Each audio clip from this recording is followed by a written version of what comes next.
Chapter 1.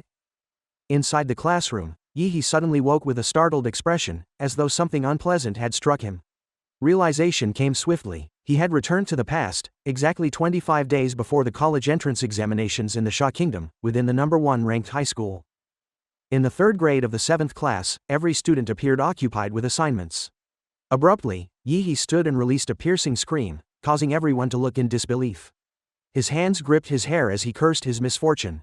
If he truly had to be reborn, then at least it should have been after entering college. Instead, fate had thrown him back into high school before the most critical exams of his life. He questioned inwardly who could be interfering with his destiny.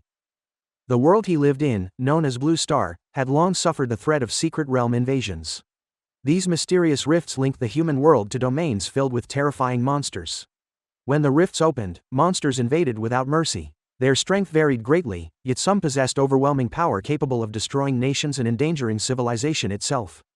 To resist, humanity developed a beast gene system, allowing individuals to awaken monster templates and unlock hidden talents. Those who awakened became warriors, protectors of civilization, and were granted higher status than ordinary citizens. This marked the beginning of an era where martial cultivation defined all worth. As the traversal system completed its introduction, Yi was chosen as the host. With that, the system initiated memory implantation. Clutching his head, Yi struggled to accept reality. Once again, he was a high school student in this strange timeline. His classmates laughed openly at his outburst. Some mocked that a loser like him dared dream of passing the entrance exams. Among them, Huang Yongtong, a class beauty with sharp words, questioned why Yi had not already dropped out to work as a laborer until his life faded into obscurity. Irritated, Yi glared at her in silence. It seemed every story of a bullied protagonist had someone like her leading the torment. It became clear that the body's previous owner had lived poorly. After losing his parents in an accident during his 2nd year, his focus on study and martial training crumbled. Once respectable grades plunged, leaving him branded a burden on the class average. Huang Yongtong noticed his stare and grew angry. She reminded him that they were in a martial arts class, accusing him of provoking a fight. Yi stood dumbfounded. He had no such intention. He simply thought of his circumstances, yet everyone seemed determined to despise him. He wondered bitterly who had altered his fate to make him inherit such humiliation. The teacher soon arrived, instructing students to prepare for the gene injection ceremony. This moment represented the culmination of their 3 years of training. The teacher encouraged confidence, yet his gaze hardened when it landed on Yi. Adjusting his glasses, he made it clear that failures would face consequences.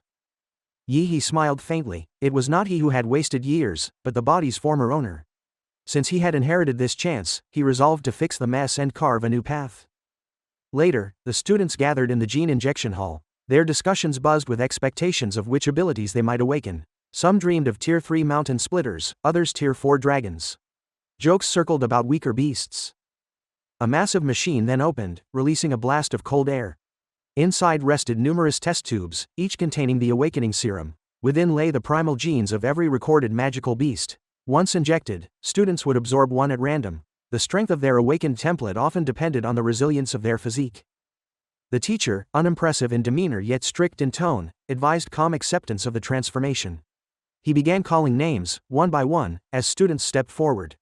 Each injection produced violent reactions, screams echoing throughout the hall. Despite his advice, pain consumed them. When Yi's turn arrived, he steeled himself. He injected the serum and waited. Nothing happened. His eyes widened in shock. The teacher approached, puzzled, questioning why no change occurred. Yi muttered that perhaps the serum had been defective. Huang Yongtong mocked him once again. She laughed cruelly, declaring that he had failed to awaken anything at all. With a sneer, she pressed her finger against his face, proclaiming that a warrior without awakening was no warrior at all. Her words, filled with scorn, pierced the silence. Yi's irritation deepened. Huang Yongtong had always been among those who bullied the body's former owner. As his emotions flared, something within him surged. The system detected it and informed him of acquiring the infinite monster template. His growth status appeared, showing his name as host, his physique as graded, and listing martial skills such as the 9th student basic chi technique, blocking palm, and iron body. Confused yet resolute, Yi tried warning Huang Yongtong to step away. She ignored him, continuing her ridicule. At that moment, his body trembled violently. His eyes glowed, releasing an immense power. Energy erupted outward like a beast breaking free of its cage. The force hurled Huang Yongtong across the hall, smashing her against the walls like a rag doll. Nearby students were also swept aside, unable to resist the overwhelming surge. The explosion of energy drew immediate attention.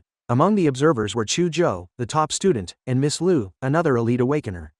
The system confirmed that Yi He had awakened a ranked template, the Mad Flame Demola. His bloodline abilities included Scorching Breath, Molten Pulse, and Spore Absorption. His advanced form, the Flame Lord Demola, would unlock once compatibility reached 100%. Currently, it rested at 3%.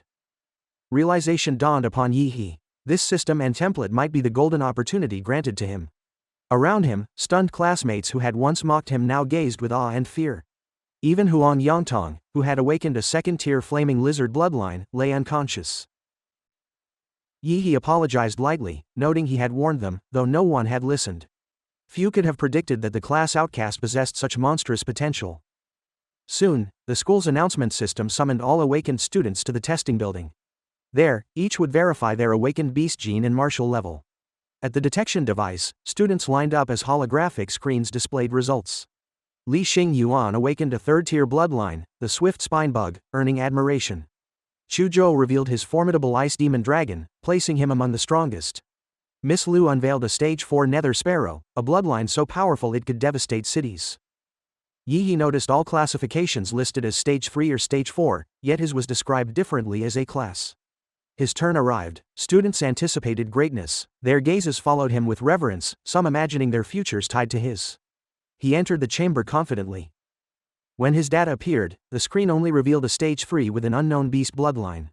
Silence filled the hall. Confusion turned to mockery. Some laughed, dismissing him as a fraud. Others recoiled in embarrassment, forever admiring him. Yi He, however, remained calm. He understood that his bloodline and power could not be measured by ordinary means. Though undetected, the system confirmed his infinite monster template. Unlike others, he possessed limitless potential. With determination burning within, Yi He vowed to rise above all and claim the title of King of Monsters. Chapter 2. Later that day, the awakening ceremony concluded and classes came to an end. Inside the teacher's office, the old man sat in thought. He found it difficult to believe that Yi He suddenly wished to take a break from classes in order to study at home for the college entrance exam. It seemed absurd to imagine that a student like him would actually dedicate himself to solitary study. Yi He insisted that he wanted to improve. He admitted that he had fallen too far behind and could not keep pace with the others. To catch up, he needed special training. If he followed the same path as his classmates, there would be no hope for him. The teacher responded that he was already aware of this. If Yi He wished to become a warrior, the only viable road was through college. Beijing University, however, was not an easy institution to enter, so he would have to prepare rigorously. Yi He acknowledged this, yet he also understood that while he had awakened a powerful bloodline, his foundation remained too weak. Passing the entrance examination with his current abilities seemed impossible. According to his teacher, there was no rush. He could prepare to repeat the year and try again next cycle. Yi He refused such advice. He declared that he was determined to learn. The awakening of a strong bloodline meant that through effort he could achieve anything he desired. He asked his teacher to look directly into his eyes, for his sincerity could not be concealed. The teacher studied him and saw nothing but resolve. Reluctantly, he agreed, though he warned that failure would mean returning under his guidance to repeat the year. Not long afterward, Yi He arrived at the An Warrior Center. He was aware that his parents' house had been mortgaged for 600,000 yen, while compensation from their accident had reached over 1 million. This gave him enough resources to journey to the main city. Now he had two paths. One option was to advance step by step as a warrior. The other was to raise the contract rate with the Demola template. According to the data from the Infinite Monster template, every template began with 1 point of compatibility, yet Demola displayed 3. Yi He puzzled over the source of the extra points. The only explanation was that Demola had absorbed the power of the Awakening Serum, gaining 2 additional compatibility points. This revealed something important. The genetic serums of this world could enhance his template directly. Training endlessly as a warrior was not the only answer. Investing resources into increasing compatibility offered a better strategy, one that suited him well. He resolved to purchase more enhancement serum as soon as possible. Upon passing through the identification checkpoint into the center, Yi He was stunned. Before him stood countless warriors, each radiating the unique aura of their awakened bloodlines. After awakening the Mad Flame Demola, Yi He had acquired a sensory ability known as the Magnetic Field of Life. Through this ability, he could perceive the chi and blood within warriors, burning like furnaces. He also sensed the roars of their beast bloodlines reverberating within them. The sight stirred Demola's fighting instinct within his body, and a deep desire for combat surged inside him. Yet he suppressed it. Though destined to become the king of beasts, he was still far too weak at the moment. The time would come when he would reveal his dominance to the world. A hand landed on his shoulder. Someone behind him cautioned against staring too intently, since it might seem like a challenge. Startled, Yi turned and realized it was a young woman. He apologized at once. She dismissed the matter, noting that he had probably just awakened his monster gene and could not yet control it. She asked what brought him to the center. Yi answered calmly that he wished to buy genetic medicine, though the vast building made navigation difficult. He asked for her help. She agreed but questioned why he was already considering medicine at such an early stage. Yi asked whether there was an issue. She explained that while there was no strict problem, gene medicine was costly and caused resistance if overused. To maximize its effects, most warriors waited until their bloodline reached a bottleneck before using it. Curious, Yi asked the price. At his stage, he could only use beginner-grade solid potions, which cost 400,000 yen each. The price startled Yi. Even with his savings, he could not afford many doses. Still, he needed them. He asked if she knew where to obtain a discount. The woman, kindly in nature, handed him a business card, explaining that it was a recommendation from a veteran warrior. With it, he might secure a better price. Yi thanked her before departing. Fate, he thought, might let them meet again. After draining his account, Yi stopped at a weapons shop to prepare further. By the time he returned home, night had fallen. Inside his apartment, he began his upgrade. Injecting the serum, he endured searing pain. His bones shook and his blood boiled as compatibility increased from 3% to 4, then to 7. His overall stats rose from 8 to 10, then to 15, reaching armed rank 7. Exhausted, he collapsed on the floor, marveling at the sensation of growth. With each injection, his body improved, though subsequent doses produced diminishing results. As his physique strengthened, further mutations became harder to trigger. Nonetheless, his progress was remarkable. In minutes, he had gained what others trained years to achieve. If he activated Demola's bloodline, his potential would be even greater. The possibility of becoming the top scorer in the exams no longer seemed unreachable. Cheat mode, he thought, had to be stronger than genius itself. His next step was the secret realm. These rifts were ranked from S-class to the lowest. Higher ranks contained beasts beyond human control, their invasions capable of causing apocalypse. Yi selected a low-ranked secret realm near An. Few gathered there, since it had been exploited for years and only weak beasts remained. For rookies like him, however, it was suitable. At the checkpoint, Yi requested his ticket. The attendant barely looked at him, handing over a waiver and his entry slip. Yi signed without hesitation and walked toward the rift. Excitement filled him as he neared. This was the beginning of his rise. With determination burning, he leapt forward and plunged into the secret realm. Inside, he landed with a dramatic pose, amused by his own flair. Before him stretched a magnificent landscape, far more impressive than textbooks had ever conveyed. As he admired the scenery, a blade-fang rabbit crept up silently. This first-rank beast lunged at him. Yi had already sensed its presence. He caught it mid-air by the ears, smiling grimly. Activating his magnetic field ability, he crushed its head effortlessly. From its body, he obtained a beast core, an item worth several thousand yen. The efficiency of such hunting astonished him. Ordinary people toiled for months to earn less. Still, first-rank beasts offered little. He longed for something stronger. As if fate heard his thoughts, a second-rank demon corpse bug appeared before him.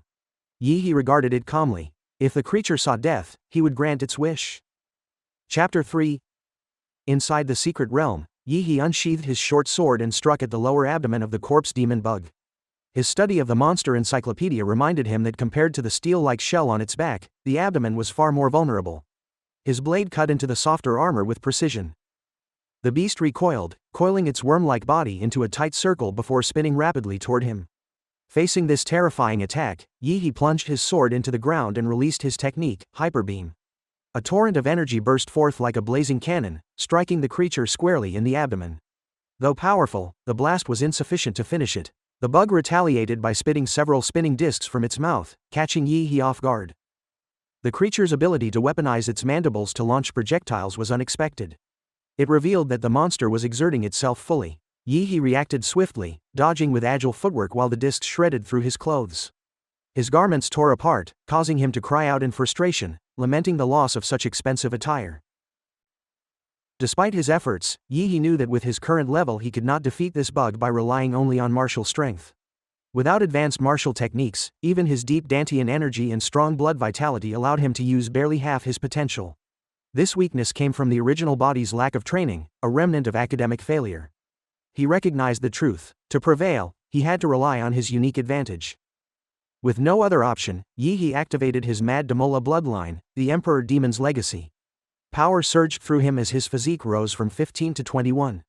His arms transformed into beast-like claws with hardened skin and lethal edges. The corpse demon bug lunged forward, its gaping mouth lined with razor teeth, but Yi leapt directly inside. Swallowed whole, he tore into its flesh from within, rending its organs apart. The beast shrieked in agony, its screeches echoing through the realm, until Yi slashed his way out through its abdomen. The creature collapsed, dead in an instant. His bloodline's transformation allowed him to overwhelm a second-rank monster effortlessly. Yet the form consumed him, forcing him to expel excess heat like a roaring engine. He exhaled heavily while his body cooled. Nearby, the short sword he had purchased corroded in the acidic venom of the corpse demon bug. A weapon worth 250,000 yen had been destroyed in its first real battle. Yi cursed the poor quality, thinking it deserved nothing less than a scathing review. The exhaustion of his first monster hunt quickly shifted into hunger. His stomach rumbled loudly, and he realized with dismay that he had brought no food. The aroma of the slain beast's green magic core drifted to him, its fragrance strangely tempting. His mouth watered uncontrollably as he stared at it. Yielding to impulse, he swallowed the glowing core in one gulp. Within moments, the core dissolved inside him and his compatibility rose from 7% to 7.3. Shock filled Yi. He had spent hundreds of thousands on genetic potions, each barely granting 1% increase. A single magic core had provided nearly a third of that effect. 3 or 4 such cores rivaled the potion entirely. Even the lesser white cores from Bladefang rabbits could likely raise his compatibility by at least 1%. Regret tore at him. The money he had wasted on potions had been nothing but a failed gamble. Shaking off his frustration, he vowed to transform regret into motivation. Tonight, he would hunt relentlessly. Pressing 2 fingers to his forehead, Yi activated the magnetic life field, sending out a pulse that revealed life signatures across a vast area. Hours passed, and by the following afternoon, his compatibility had climbed to 9% while his physique reached 15.8.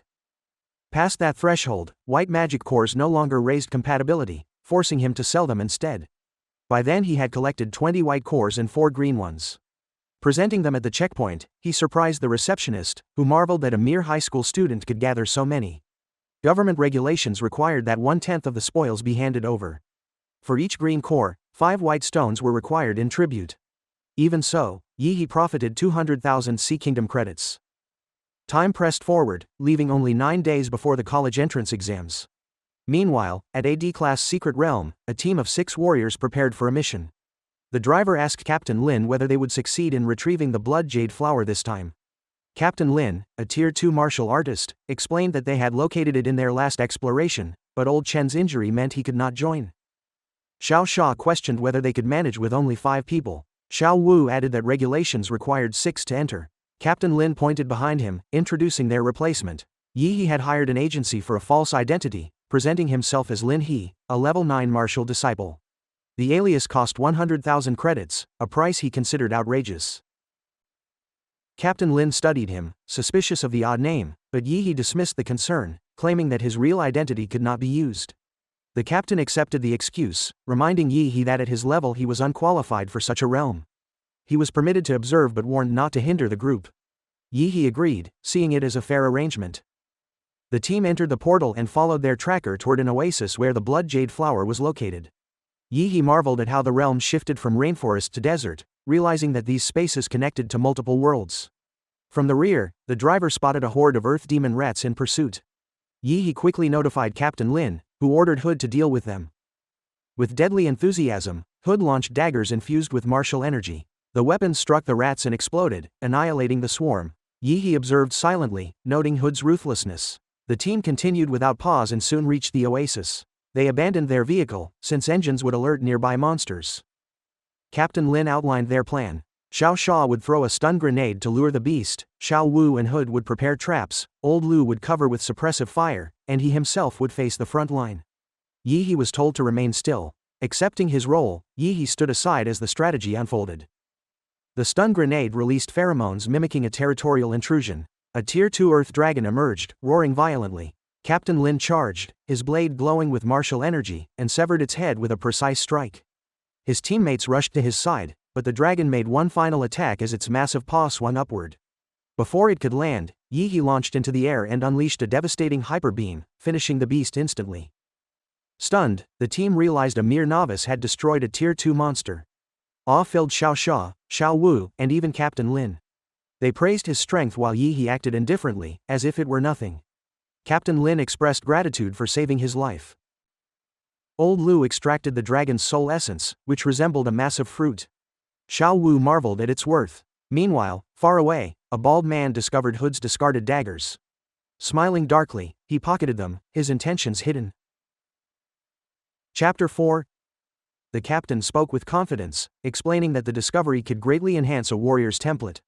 Though their battle had been close this time, he believed they would succeed in defeating the dragon and eventually claim the blood jade flower. His words, however, were cut short by a sudden twist of fate. A dagger pierced through his lower abdomen from behind, sharp and merciless. The one responsible for this treacherous act was none other than Mr. Hood, the shady figure who had been among them. Yi quickly addressed the situation, reminding the captain that there was no point in thinking about victories anymore. With the captain fatally wounded, Yi believed death was drawing near for him as well, and soon the entire team would follow. The group stood in shock, unable to comprehend the betrayal, and demanded an explanation from Mr. Hood. The captain swung his fist in retaliation, yet Mr. Hood leapt back instantly, narrowly avoiding the strike. Yi landed beside Huo Peng, the bulky man they had encountered earlier. With a smug tone, Huo Peng clarified to the group that Mr. Hood was only fulfilling his nature. He had always been meant to chase wealth, even if it meant betrayal. Tension escalated when Huo Peng emerged from the shadows, his presence igniting fury within the team. Yi, remaining calm, asked Xiao Wu if he knew Huo Peng personally. Xiao Wu explained that Huo Peng was notorious for robbing martial artists of their spoils in dungeons, and recently, he had set his sights on them. Meanwhile, Old Lu rushed to assist Captain Lin, only to discover that the dagger wound was poisoned. Shock and anger filled him at this revelation. He questioned how Huo Peng could have known about the location of the oasis. Even their own team had only learned of the blood jade flower's whereabouts after entering the dungeon. Suddenly, Yi recalled the explosive daggers that Mr. Hood carried. Not only had they been imbued with martial energy, but they also carried vital information, including the location of the oasis. Mr. Hood smiled menacingly, remarking on Yi's sharp mind. He taunted Yi about the college entrance exams, suggesting that he should have remained in school rather than courting death in dangerous places. Yi, unfazed, admitted that he did have the top scorer's title awaiting him, but the choice of whether to walk hand in hand with death was his alone to make. In response, Mr. Hood hurled a dagger, mocking Yi as arrogant and ignorant of danger. Yi caught the blade between his fingers with ease, dismissing the insult and turning it back on Mr. Hood. He accused the bald man of being the one truly arrogant for daring to challenge him. If Mr. Hood sought death so desperately, Yi would oblige. Declaring it was time to clean up the trash, he referred to both Mr. Hood and Huo Peng. Huo Peng grinned at Yi's defiance, finding him intriguing. He ordered Mr. Hood to kill Yi and bring back his head. At this command, Mr. Hood unleashed a flurry of explosive daggers, each aimed at Yi with deadly precision. Roaring with power, Yi shattered the barrage with the sheer force of his voice, breaking them apart before they could detonate. In the blink of an eye, Mr. Hood vanished from Yi's sight and reappeared directly above him. The team cried out in warning as Mr. Hood prepared to unleash his martial technique, the Mountain Splitter. Yi, however, remained composed, pressing 2 fingers to his forehead. He declared it was the perfect chance to test his new skill. A brilliant beam shot forth from Yi's fingers, striking Mr. Hood and breaking through his defenses entirely. The beam pierced his chest, ending the battle instantly. The group gasped in disbelief at how effortlessly Yi had defeated Mr. Hood with a single strike. Could he truly be a martial novice? As Mr. Hood's lifeless body crashed to the ground, Yi blew the smoke from his fingers with calm detachment. Huo Peng, stunned yet enraged, demanded to know which family Yi belonged to, especially after witnessing such a powerful gene technique. Yi's expression darkened as he replied that he hailed from the Damonra clan. He mocked Huo Peng, asking if he intended to beg for mercy. Furious, Huo Peng activated his Tyrant Terror Black Bear bloodline. His massive body expanded further, growing more fearsome by the second. His towering frame cast a heavy shadow over Yi as he unleashed his Peak Shaker martial technique. Yi responded quickly, bending low and firing his hyper beam at Huo Peng's legs. The monstrous man roared in agony as the beam seared through him. Despite his pain, Huopeng clenched his colossal fists and slammed them down where Yi He had stood, only to find Yi He had already leapt into the air. Yi He noted with interest how second-tier martial artists were indeed formidable. His beam had failed to penetrate Huopeng's ankle bone, proving the man's strength. As Huopeng rose again, his massive hands closed from both sides, threatening to crush Yi He into nothing more than paste. The clap created a shockwave that rippled through the battlefield. Yet Yi He evaded, reappearing behind Huopeng and declaring that it was now his turn. Huopeng's eyes widened in alarm as Yi He unleashed another devastating technique, the core-fused mountain-crushing fist. His hands expanded, glowing with martial energy, and a torrent of fists rained down on Huopeng like an unstoppable storm. The brute could not dodge a single strike. Blow after blow struck him until his body was battered beyond recognition. Not even his face was spared from the relentless assault. When the dust finally settled, Yi He stood tall with steam rising from his fists, towering over Huopeng's broken form. The group could only stare in stunned silence, speechless at the sight before them. Bloodied and disfigured, Huopeng managed to rasp accusations, claiming Yi He's gene technique emitted toxic gas and branding him despicable. He cursed Yi He, declaring that such a wicked martial artist would one day be punished. His words, however, carried no weight in the face of Yi He's overwhelming presence. With a cold glare, Yi He summoned another core-fused mountain-crushing fist. His aura radiated with raw power, silencing any doubt about his dominance. He declared that curses would never cease, piling upon him from all directions, but they would not break him. Huopeng was just another name added to the list of those who would fall. The battle left no question of who Yi He truly was. His enemies could only wait in line to face their inevitable end at his hands. Chapter 5. 9 days passed swiftly, and the long-awaited college entrance examinations began in full swing. The Central Sports Stadium of An City served as the stage for the grand event. Students from every corner of the city filled the stands, their faces tense with anticipation. The host stood tall in the center, his voice amplified across the stadium as he welcomed the candidates. He reminded them that this year's enrollment into the higher martial arts schools was about to commence. Wishing everyone success, he explained that the examinations would adopt a competition system. Candidates would be paired against one another, and only the victors would advance to the next stage. The trials were scheduled for 3 days, with the first 2 focused on the preliminary rounds. Each student was expected to fight 3 matches during these editions. Those who qualified would advance to the final day, where the contests would continue until the top scorer of the year's college entrance examinations was determined. The host stressed the importance of their duty, declaring that the future of humanity rested on their shoulders. He urged them to show their true strength not only for themselves but also for the survival of humankind. With that, the examinations officially began. In Arena 1, 2 male candidates clashed fiercely. In Arena 4, a male and female student battled for advancement. However, the focus of the crowd soon shifted toward Arena 6, where a complication had arisen. One contestant was missing.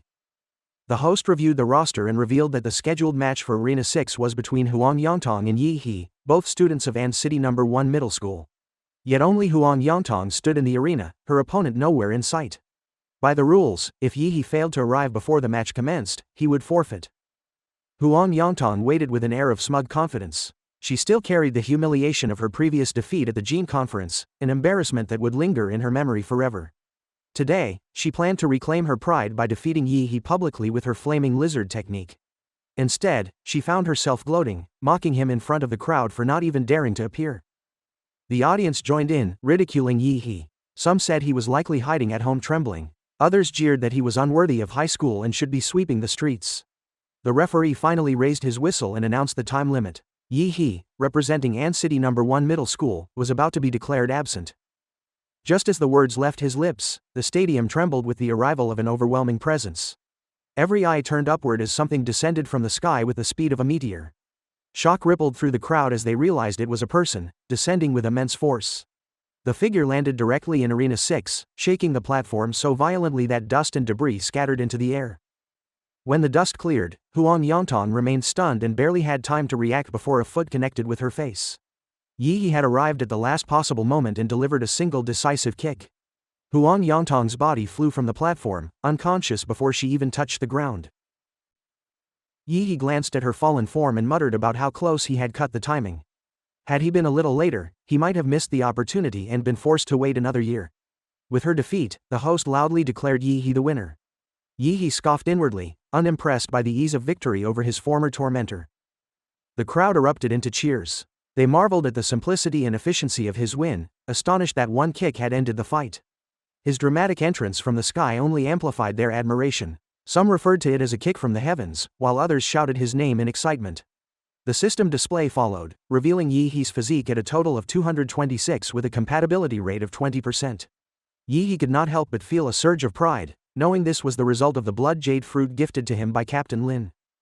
Although the process of enhancing his body had taken time, he now reaped the benefits. With confidence surging, Yi He continued through his matches. His second opponent was Long Dao from An City's No. 4 middle school, and his third was another student from the same institution.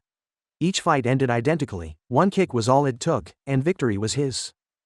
The audience went wild, nicknaming him the one-kick Superman. The host confirmed his advancement to the third round, praising his flawless streak of wins. In the stands, Yi He was soon surrounded by students eager for his contact details, school representatives offering him recommendations, and reporters pressing questions about his dream university. Yi He's eyes glimmered with pride as he declared his ambition to enroll in Wadu University. The mention of the most prestigious martial arts institution in Sha Kingdom silenced the crowd. They dismissed him as arrogant and quickly dispersed. Yi He sighed, understanding their reaction. Wadu University was a sacred place, one of the top 5 martial schools in the world, and only the strongest students gained entry. An City rarely produced candidates worthy of such a place. Yet Yi He was determined to silence all doubts by taking first place. Examiners who had been observing his performance soon approached him, requesting a retest of his martial level. Their scans revealed astonishing results. Only half a month ago, Yi He had been a level 3 martial disciple.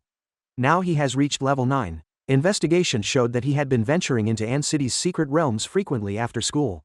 Questioned about his dangerous excursions before the exams, Yi He explained calmly that it was part of his father's final message. His father had urged him to abandon fear, embrace courage, and strive for true strength. Through these trials, he had broken through his genetic locks. The mention of genetic locks stunned the examiners. They quickly rushed off to report the matter, leaving Yi He with the uneasy feeling that his progress had drawn unwanted attention. In the waiting room, Yi He checked his phone. The streets were alive with live broadcasts as parents and friends cheered for their candidates. None were there for him. As an orphan, he had no family to support him. Unbeknownst to him, however, his class teacher cheered fervently for him from home. Returning to the arena, Yi He faced his next opponent, Luo Zan of An City's 3rd High. Luo Zan, a martial disciple at level 8, possessed the bloodline of a rare second-tier beast and came from a warrior family. Yi He looked at him with boredom, signaling for him to make the first move. Provoked, Luo Zan unleashed his bloodline and used his martial skill, dashing lightning claw. His body accelerated at frightening speed, claws sparking as they cut through the air with a thunderous boom, aimed directly at Yi He's throat. The attack could have slain a martial disciple at the 9th level. Yet Yi He casually caught Luo Zan's arm with ease. Yi He remarked on Luo Zan's momentum but noted it was still inferior to Huopeng's collision force. Terror consumed Luo Zan as sweat poured down his face. Desperate, he begged for mercy. Yi He responded with a palm strike to his head, knocking him out instantly. Standing tall over his fallen opponent, Yi He demanded a worthy challenger, questioning if there were none among the candidates. The host quickly confirmed another victory. Yi He had once again defeated his opponent with a single strike, advancing further with undeniable dominance. Chapter 6. Dozens of high-speed cameras focused on Yi He, capturing every movement from multiple angles. The live broadcast surged with activity, comments pouring in from countless viewers. Many expressed awe, noting that although Luo Zan had looked fierce at the beginning, he was defeated in an instant. Yi He's strength stood on an entirely different level compared to the other candidates, leaving the crowd in disbelief at how effortlessly he had secured victory. In this martial arts-driven era, such overwhelming power carried great significance. Yi He's display ignited passion across the audience. Enthusiastic voices filled the stream, some jokingly declaring that women even wished to bear his children, a testament to how deeply he impressed them. Chuzhou watched carefully as Luo Zan was carried from the stage by medical staff. His eyes held a determined light, his lips curving into a smile that revealed his resolve. He recognized Yi He as the opponent he had been waiting for, silently vowing that when they met in the finals, he would unleash a power even greater to secure victory. At the same time, the head of the Wadu University admissions office had also been watching Yi He's match. Yi He's performance commanded respect, prompting the official to immediately demand all of his personal information within half an hour. It was rare for someone to dominate with such control and decisiveness, and no institution would dare ignore talent of that caliber. Even as Yi He left the stage, the second group of qualifiers began. This time, the spectacle drew even more attention. Both competitors were renowned as top beauties, each boasting enormous followings that made the battle an anticipated highlight. One was Kai Xiaoling from An City Second High, a petite girl with striking golden pigtails and a figure that demanded attention. She flipped her hair provocatively and cast a sharp glance at her opponent, Lu Qingzu. Kai Xiaoling taunted that she detested the robotic expression worn by the young lady of the Lu family. Lu Qingzu did not reply, instead offering a small bow and greeting her opponent with calm indifference. Her composure suggested she did not regard Kai Xiaoling's hostility as worth consideration. The referee's whistle soon sounded, releasing the aura of a martial disciple at level 9 and signaling the start of the fight. Kai Xiaoling struck first, her body blurring forward in an instant as she swept a fierce kick at Lu Qingzu's neck, intent on slamming her down.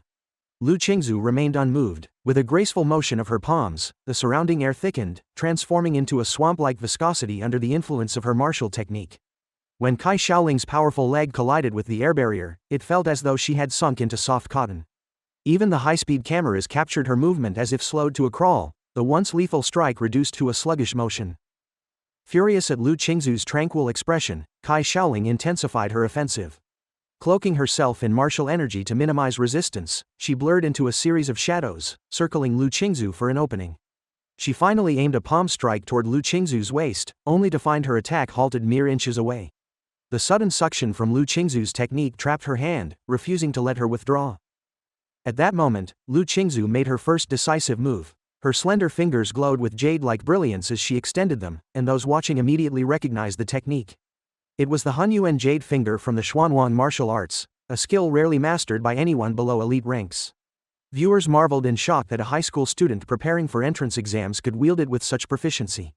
Many whispered that talent like this did not need examination to prove itself, as mastery of the Xuanwang was already enough to secure direct admission to Wadu University. Kai Xiaoling felt the oppressive energy radiating from the Jade Finger.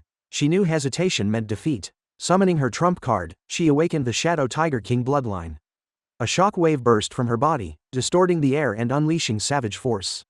The spectators gasped at the sudden transformation, recognizing the rarity of such a king-level bloodline. Lu Qingzu did not attempt to confront the force head-on. Instead, she tapped her foot lightly, sliding backward several meters to create distance. The examiners watching the stands were stunned by the spectacle. They acknowledged that Kai Xiaoling's future potential was immeasurable, but also noted the heavy toll the Shadow Tiger King placed on her small frame. Kai Xiaoling exhaled sharply, forcing herself to challenge Lu Qingzu to reveal her Phantom Crow bloodline. For the first time in the battle, Lu Qingzu spoke. Her calm words declared that what she had already shown was sufficient. The remark enraged Kai Xiaoling, who roared in fury. She proclaimed that no one below the rank of warrior could possibly challenge her. Her movements mimicked a vicious tiger, blood energy swirling like a torrent as she slashed her palms forward with ruthless strength. Lu Qingzu responded with serene grace, her hands weaving delicately as if she were playing an invisible piano. The unseen threads of her technique unraveled Kai Xiaoling's overwhelming power, dispersing it bit by bit until the attack faded away. Desperate, Kai Xiaoling gathered her energy once more, exploding the threads and launching another kick from midair. Lu Qingzu calmly summoned the Hunyuan Jade Finger once again. The jade light at her fingertip collided with Kai Xiaoling's strike, producing an explosion that shattered the reinforced arena floor. Dust billowed outward as the crowd held their breath, awaiting the outcome. When the dust cleared, Kai Xiaoling staggered forward, her body filthy and exhausted. After a few unstable steps, she collapsed. By contrast, Lu Qingzu stood tall, her figure graceful like an ethereal fairy. Her hair was slightly disheveled, yet her bearing remained untarnished. The victory was hers, achieved through pure martial skill. The live broadcast erupted with praise, viewers astonished by Lu Qingzu's dominance. Many declared her the pride of An City, while others revealed that she had awakened the 4th-tier Phantom Crow bloodline, a rarity so exceptional that few warriors could ever hope to surpass her. Following this intense duel, the remaining matches, though entertaining, paled in comparison. After successive rounds of elimination, the final 8 emerged. Representing An City First High were Yi He, Lu Qingzu, and Chu Zhou. 2 others came from An City Second High, while 3 hailed from Qingfang Private High. As the finals approached, Yi He stepped forward to draw lots. His slip revealed a match against Shen Guan, a towering, muscular fighter from Qingfang Private High. Shen Guan confirmed the same result and introduced himself. He informed Yi He that their fight was scheduled as the second match, suggesting they watch the first together. Pointing toward the massive screen above the arena, Shen Guan directed Yi He's attention to the opening battle between Luo Shi from Qingfang Private High and Chu Zhou from An City First High. Casually, Shen Guan explained that Luo Shi was a repeat student aiming specifically for Y University. Despite his mastery over Bloodline Awakening, he stood no chance against Chu Zhou's refined combat prowess. When the host announced Chu Zhou's victory, the principal of Qingfang Private High cursed angrily, lamenting the loss of his student in the very first round. Shen Guan calmly assessed the situation, noting that Luo Shi had been one of the strongest members of his school, yet he still fell short compared to Chu Zhou. He turned his sharp gaze toward Yi He, admitting that he sensed an even greater danger in him. To Shen Guan, Yi He felt like a dormant volcano, containing the terrifying might of a beast waiting to be unleashed. The time for speculation ended as their names were called. Yi He and Shen Guan ascended the arena platform together, facing the eager crowd. The host announced the second match of the top 8 qualifiers, introducing Yi He from An City First High and Shen Guan from Qingfang Private High. The air grew heavy with anticipation, for everyone knew this clash would be unlike any seen before. Chapter 7. The competition in An City's college entrance exams reached its peak as the clash for the top 8 narrowed to the decisive battles. In the center of the arena, Yi He and Shen Guan met head-on. Their fists collided with a thunderous explosion, sending waves of force across the stage. The reinforced platform beneath their feet shattered into fragments, creating a massive crater. The sound reverberated through the venue, shaking the very air and striking the ears of the spectators. A violent shockwave burst outward, momentarily blinding the audience to the fighters within the dust. Amid the chaos, Shen Guan stood firm, his expression twisted into exhilaration rather than pain. Though a stream of blood ran from his nose, he felt no anger. Instead, he was filled with joy. For the first time, he had found an opponent whose strength did not falter before his own. Yi He's ability to withstand and even surpass his power thrilled him beyond measure, and the thought of testing himself further drove his spirit into a frenzy. Yi He quickly discerned the cause of Shen Guan's nosebleed. His bloodline possessed a destructive quality, targeting the very cells of his opponent's body. The ability was strange and dangerous, yet Yi He regarded it as a trivial challenge. His calculating gaze fell upon Shen Guan as he planned his next move. Shen Guan, in turn, enveloped himself in martial energy, forming a barrier that shielded him from Yi He's nuclear radiation. His eyes gleamed with recognition and delight. He considered Yi He a monster, but he also saw an opponent worthy of respect. Determined not to be outdone, Shen Guan prepared to reveal the treasured techniques of his family. Channeling the heritage of the Shen clan, Shen Guan activated his inherited martial techniques. His fists moved with precision, forming the shape wolf fist, followed by the deer peak. The combination mimicked the speed and venom of a snake and carried the piercing force of stag antlers. His double strike flashed like lightning, leaving Yi He immobilized and unable to evade. The impact shattered Yi He's defenses, driving into his abdomen with crushing force.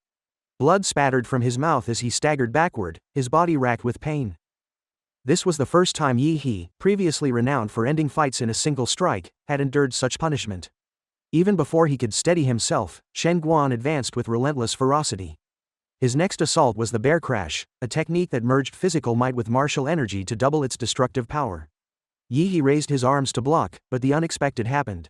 Shen Guan's arms elongated unnaturally, wrapping around Yi He like constricting chains. His martial art not only enhanced his body but also restrained the martial energy of his opponent. Locked tightly, Yi He found himself unable to circulate his own energy. Seizing the moment, Shen Guan launched Yi He into the air with the ape technique. As Yi He's body hung helplessly above the stage, Shen Guan executed the tiger pounce, his fist striking upward with brutal precision. He followed immediately with the eagle dive, slamming down on Yi He as he plummeted toward the ground. The arena quaked with a devastating crash, dust and debris erupting into the air. Confident in his dominance, Shen Guan crossed his arms and laughed. His barrage had been overwhelming, leaving little room for resistance. The medical staff prepared themselves, assuming that such a devastating chain of techniques would have incapacitated any martial artist. The shape wolf fist combined with his beastly onslaught could have slain an ordinary candidate outright. As the dust began to settle, the host prepared to announce Shen Guan as the victor. Yet a sudden surge of oppressive energy froze the words in his throat. Shen Guan's smile faltered as he sensed a terrifying presence behind him. His instinct screamed danger as the shadow of an enormous claw emerged through the haze. Covered in impregnable scales and gleaming with razor-sharp talons, the manifestation belonged to Yi He. Yi He revealed his true bloodline awakening, the savage trace of the Damola beast. His towering presence radiated destructive energy, and his words echoed across the arena, acknowledging Shen Guan's strength but declaring his misfortune at being matched against him. Shen Guan trembled, sweat pouring from his body as he realized he was witnessing a beast embodiment. For high school students, the manifestation of their magical beast signified extraordinary talent, often leading directly to guaranteed admission to Wadu University. The host, shaken, proclaimed that An City had produced not only Lu Qingzu, the renowned genius, but also another prodigy in Yi He. His bloodline awakening was on a level that defied comprehension. Among the examiners, the white-bearded elder monitoring the candidates nearly leapt from his seat. His eyes bulged as he observed Yi He's nuclear radiation levels displayed on his instruments. The readings blazed off the scale, marked at 999,999. Such a level surpassed ordinary limits, compelling the examiners to immediately shield the arena with martial energy to contain the nuclear leakage. The audience erupted with speculation, marveling at Yi He's power. Yet confusion spread as well. No records of such a bloodline existed in An City's #1 middle school. People wondered how such a monster could have remained hidden. Yi He himself overheard the discussions through his sharpened senses, yet he remained calm. The Damola beast was unique to him, unknown on Blue Star, so it was only natural that no one had heard of it. Shen Guan, still struggling, realized his barrier could no longer withstand Yi He's radiation. Blood continued to stream from his nose as his body weakened. He knew he could not prolong the fight. Summoning the last of his strength, he prepared for a final exchange. Yi He also resolved to finish the battle. He activated his secondary bloodline awakening, the Golden Star Ape Demon. His body expanded, muscles swelling with raw energy, his physique reinforced beyond human limits. Encased in martial energy, his presence became overwhelming. With sharpened intent, he launched the Snake Strike, a swift and precise technique aimed directly at Shen Guan. Shen Guan countered with the Mountain Arresting Fist, a devastating move that gathered his full force. The collision shook the arena, energy bursting outward in violent waves. The impact destroyed Shen Guan's left arm, leaving it disabled. Had he not redirected some of the force, the limb would have been obliterated entirely. Breathing heavily, Shen Guan acknowledged the truth. He had underestimated Yi He. All his previous bravado had been hollow compared to this overwhelming power. He had gone all out, yet even so, Yi He remained superior. Yi He stood tall, his aura dominating the arena. For the first time, he had abandoned all restraint, immersing himself fully in the thrill of combat. His eyes locked on Shen Guan, recognizing his opponent's resolve but declaring the inevitable. Shen Guan had fought valiantly, but this was as far as his path could go. The outcome was set, and nothing could change it. Chapter 8. The host announced with excitement that the second match of the quarterfinals in An City's college entrance exams had unveiled something extraordinary. Shen Guan had revealed his third-order king bloodline, while his opponent Yi He had awakened a mysterious beast bloodline, a rarity almost never seen. The audience roared at the sight, their anticipation soaring. Shen Guan steadied himself, calming his breathing before assuming his stance. Yi He assessed his situation carefully. With his bloodline awakened, his martial energy had grown uncontrollable, radiating a strength that surpassed anything seen before. A reckless confrontation would not serve him well at this point. Instead, he knew he had to rely on patience, retreating strategically until a proper opening revealed itself. Shen Guan did not allow him much time. He lunged forward, his arm twisting unnaturally as he executed his family's formula fist, the Snake Strike. His flexible arm coiled around Yi He's left hand like a serpent, binding it tightly. Yi He was momentarily surprised, distracted by the sudden restraint. Shen Guan used that instant to maneuver behind him with fluid precision. His voice carried the certainty of someone who had prepared this exact moment, declaring that Yi He's strength could not be moved by brute force alone. Positioning himself behind his opponent had been his true aim from the start. Leaping high into the air, Shen Guan descended with a stomp that carried the force of a mountain, a crushing weight meant to immobilize his rival. Any ordinary candidate would have been flattened by that devastating strike. Yi He, however, reacted swiftly, slipping free from the dangerous attack with effortless movement.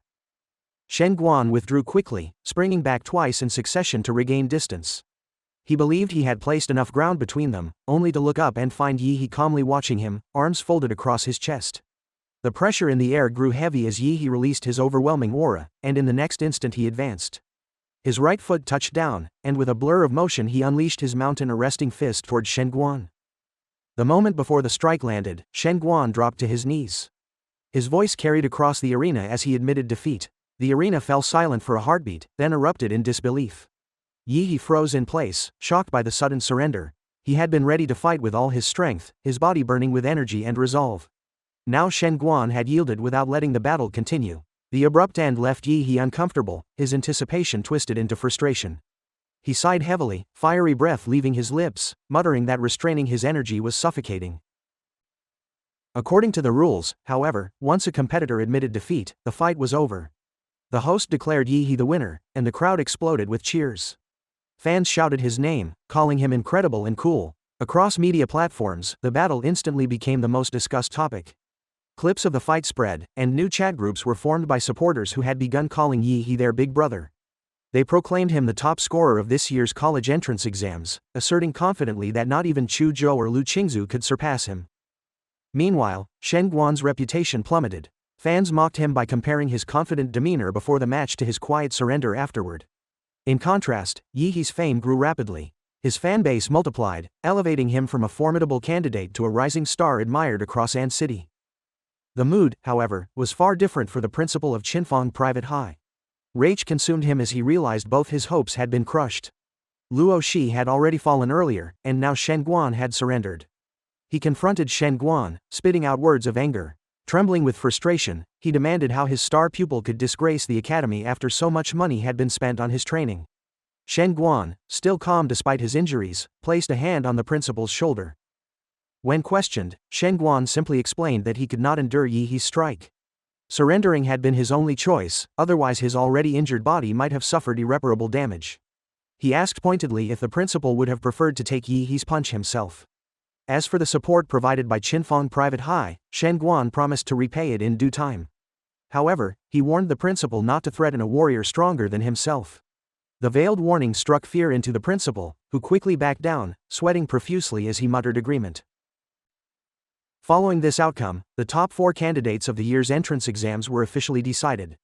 Yi He stood among them, joined by Lu Qingzu, Chu Zhou, and one other candidate whose presence carried little weight in comparison. Across town, the principal of An City's #1 middle school celebrated joyfully, fanning himself with satisfaction. Years of dedication had finally borne fruit. Yi He, a student of his school, had become the pride of An City. The draw for the semifinals took place shortly after. Yi He once again drew the first slot, and to everyone's surprise, Lu Qingzu also drew the opposite first slot. Their pairing meant the 2 strongest candidates of An City's #1 middle school would face each other in the opening semifinal. Chu Zhou, meanwhile, was matched against the less notable competitor. The announcement electrified the city. The first semifinal was framed as the greatest battle in the history of An City's college entrance exams, a clash between the goddess Lu Qingzu and the so-called one-punch Superman, Yi He. Speculation spread rapidly among fans. Many believed Lu Qingzu had the advantage. Reports claimed she had mastered 2 royal martial arts, techniques so powerful that she had easily crushed Kai Shaoling, who wielded a third-order king bloodline. On top of that, rumors whispered that she possessed an unrevealed Netherbird bloodline at the 4th level. Shen Guan's defeat earlier was also taken into account. His third-order king bloodline had not been enough to stop Yi He, forcing him to surrender. While Yi He's bloodline seemed immeasurably powerful, many predicted that it, too, must be a 4th-order bloodline. Yet, even so, comparisons favored Lu Qingzu. Her mastery of royal martial arts combined with her bloodline's potential placed her above him in the minds of countless fans. She was their goddess, a martial genius with a foundation far more established than Yi He's mysterious awakening. As the day of the semifinal arrived, the atmosphere in the arena was electric. Every seat was filled, and the air buzzed with the collective excitement of the spectators. The match was deemed the most anticipated showdown since the beginning of the exams. Yi He and Lu Qingzu stepped onto the platform, their presence alone enough to captivate the crowd. The referee wasted no time, declaring the start of the match. Instantly, a dense cloud of dust and steam erupted around Yi He, enveloping him in a shroud that obscured the arena. Visibility was cut off, hiding his movements from Lu Qingzu's eyes. She narrowed her gaze, scanning the haze. Then, through the smoke, she saw a silhouette forming. It radiated a presence that was both terrifying and commanding. Yi He stood within, his energy pressing outward, filling the arena with oppressive weight. Lu Qingzu steadied herself, her resolve hardening as she whispered inwardly that she hoped Yi He truly possessed the strength worthy of this battle. Chapter 9. The audience strained their eyes, trying to see through the thick veil of steam that now cloaked almost the entire arena. Visibility had been reduced to nothing more than blurred shadows. Yi He was completely hidden, and even Lu Qingzu's silhouette was barely distinguishable. Spectators murmured among themselves, frustration mounting, as they realized they could no longer follow the fight directly. Their only lifeline was the excited voice of the host, who described every flicker of movement and every ripple of energy as best as he could. The host's tone carried both tension and thrill. He reminded the spectators that this was no ordinary duel. This was Lu Qingzu, the famed genius of the Lu family, against Yi He, the unpredictable dark horse of the college entrance exams. The steam swirling over the arena raised speculation. Could Yi He have awakened his bloodline once again to produce such a phenomenon? The crowd could only hold their breath and wait for the answer to reveal itself. In reality, Yi He had indeed triggered his blood awakening, but not for offense. He had done it to produce the immense steam that obscured vision. The dense fog bought him precious moments to analyze his approach while denying Lu Qingzu her greatest advantage, her ability to predict and respond with precision. Yi He also understood her temperament. She was unlikely to initiate recklessly, which made this tactic even more effective. His mind replayed the recorded match between Lu Qingzu and Kai Shaoling. From that battle, Yi He recognized her martial arts superiority. Her skill, honed with techniques few could rival, placed her far beyond his level in precision and adaptability. No matter how raw and powerful his strength might seem, it would not be enough to overwhelm her through simple force. She was not just a martial prodigy but a strategist whose combat sense sharpened with every passing second. If the duel dragged on, he would be the one at a disadvantage. His only choice was to strike hard and fast, seizing the initiative from the start. With his resolve set, Yi He activated his mountain-arresting fist. A booming shockwave erupted as he launched himself forward, his fist glowing brilliantly as it cut through the veil of steam. The spectators gasped at the sound and flare, even though their eyes failed to track the movement. Lu Qingzu, calm as ever, spread her arms in front of her. She manipulated the airflow in a controlled spiral, crafting a shield of wind to absorb the incoming strike. She reasoned that since Yi He had chosen to make the opening attack, she would use his momentum against him. However, what came next completely disrupted her expectations. Yi He cancelled the mountain-arresting fist at the last possible moment. His momentum shifted as he twisted his hips and waist, closing the distance suddenly. From behind him, a tail materialized, formed of martial energy infused with Demola's essence. It lashed through the air like a steel whip, cutting sideways toward Lu Qingzu's lower body. The sudden transition shocked her. In her years of training, Lu Qingzu had faced countless opponents. None had ever committed so fully to one strike only to abandon it mid-motion for something entirely different. It was a deception designed to shatter her rhythm, and it succeeded. Forced backward, she flipped several times in retreat to regain space. Yi He pressed forward relentlessly. He saw the disruption and refused to waste the opening. His physique and explosive speed carried him after her, fists striking in fierce combinations. Lu Qingzu barely managed to stabilize herself before Yi He was upon her again. Meanwhile, the live broadcast was filled with commentary. Viewers across the city watched in astonishment as Yi He forced Lu Qingzu onto the defensive. Some condemned his cunning, calling his tactics deceitful and unfair. Others defended him, insisting that in real battle, survival mattered more than style. To them, Yi He's adaptability was a mark of true combat instinct. Back in the arena, the exchange intensified. Yi He unleashed a barrage of strikes, his fists moving with blinding speed, each swing carrying the weight of his martial energy. The attacks rained down like meteors, leaving Lu Qingzu scrambling to block and evade. She managed to push him back briefly with a surge of energy, yet her reprieve was fleeting. Yi He's right hand twisted into the form of a beast's claw, imbued with deadly force. He slashed forward, his claws tearing the air itself. Lu Qingzu sensed the danger instantly. Her instincts screamed at her, and she flipped horizontally in the air, her body twisting gracefully to avoid the projected claws. They exploded violently behind her as she landed lightly on her feet, but Yi He was already closing in again, his relentless pursuit giving her no pause. The duel settled into a rhythm. Yi He attacked ceaselessly, his fists creating afterimages, compressing Lu Qingzu's space tighter and tighter. She remained composed on the surface, blocking waves of blows, but inside, she felt the mounting pressure. She wondered how Yi He could maintain such ferocity without fatigue. His stamina and raw physicality exceeded her expectations. Lu Qingzu possessed two royal martial arts, the Lu family's floating shadow for defense and the Han Yuan jade finger for offense. Either one, if deployed properly, could tilt the match in her favor. Yet Yi He's relentless aggression left her no time to breathe, no opportunity to set up her counter. Slowly, her position eroded as she was driven closer to the arena's edge. Though her face remained calm, sweat prickled beneath her composure. Finally, pressed to her limits, Lu Qingzu activated her bloodline. A sudden shift rippled through the air as sparks of deep violet light burst from her body. Yi-hee, mid-strike, pulled back instantly, retreating with sharp instinct. From her frame erupted the cry of a bird, shrill and piercing, as her netherbird bloodline awakened. Dark purple wings unfolded from her back, their plumes shimmering with iridescent light. They did not beat to lift her, rather, the wind itself surged to carry her upward. Rising into the air, she gazed down at Yi-hee with amethyst eyes that glowed with fierce clarity. The pressure between them escalated, their oars clashing even without contact. The host shouted over the roar of the crowd, announcing that Lu Qingzu had revealed the wings of the netherbird. Though not the full manifestation of her bloodline, she had awakened its most crucial organ, granting her unmatched aerial command. For the first time, the audience witnessed the brilliance of the Lu family's genius beauty in full display. The broadcast erupted, comments streamed endlessly, praising her magnificence, marveling at her bloodline. Suspended above, Lu Qingzu extended her slender hand, her jade fingers shimmering as it turned transparent. Her voice carried a chill warning, admitting that in this awakened state, she might not fully control her strength. Yi-hee grinned from below, his excitement unrestrained. He declared that until now, he had only fought at half strength. Finally, he would unleash his true power. A violent gust swept across the arena as Lu Qingzu vanished from sight. In a heartbeat, she appeared behind Yi-hee, her movement like a flash of lightning, her fragrance brushing the air around him. Her Hun Yuan jade finger struck, its elegance infused with lethal force. Yi-hee turned sharply, his fist glowing crystal blue as he summoned the atomic blast fist, fusing Demola's atomic energy with martial precision.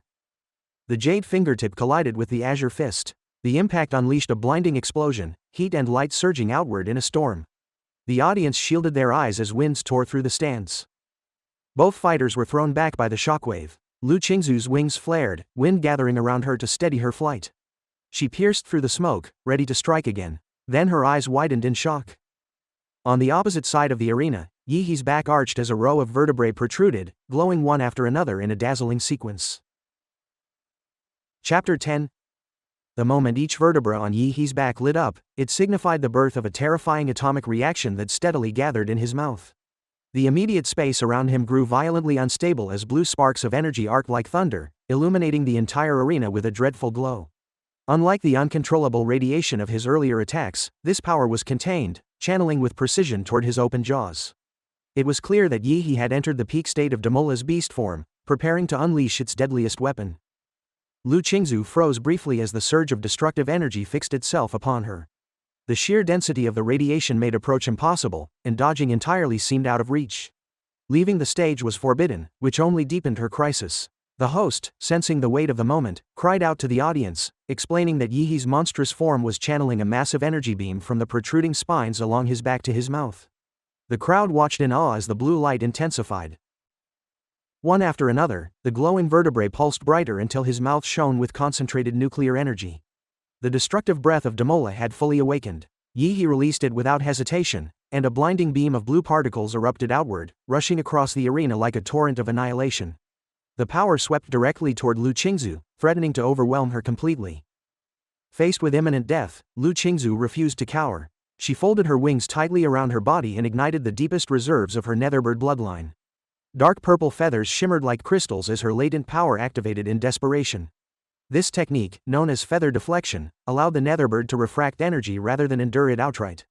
The atomic breath struck her wings, scattering into countless beams that ricocheted outward like shattered light. The refracted energy shot in all directions, piercing through the arena's barriers. Examiners panicked, realizing the stray beams could devastate the audience. Before disaster struck, golden martial energy surged across the battlefield, consuming the rogue light before it escaped. The source was An City's mayor, Huang Qing, whose timely intervention dissolved the danger. The audience trembled at the thought of their near death but dared not cheer loudly when the mayor signaled for silence. Yi-hee's voice echoed, declaring that everyone must watch closely because the strongest champion in the history of An City would emerge that day.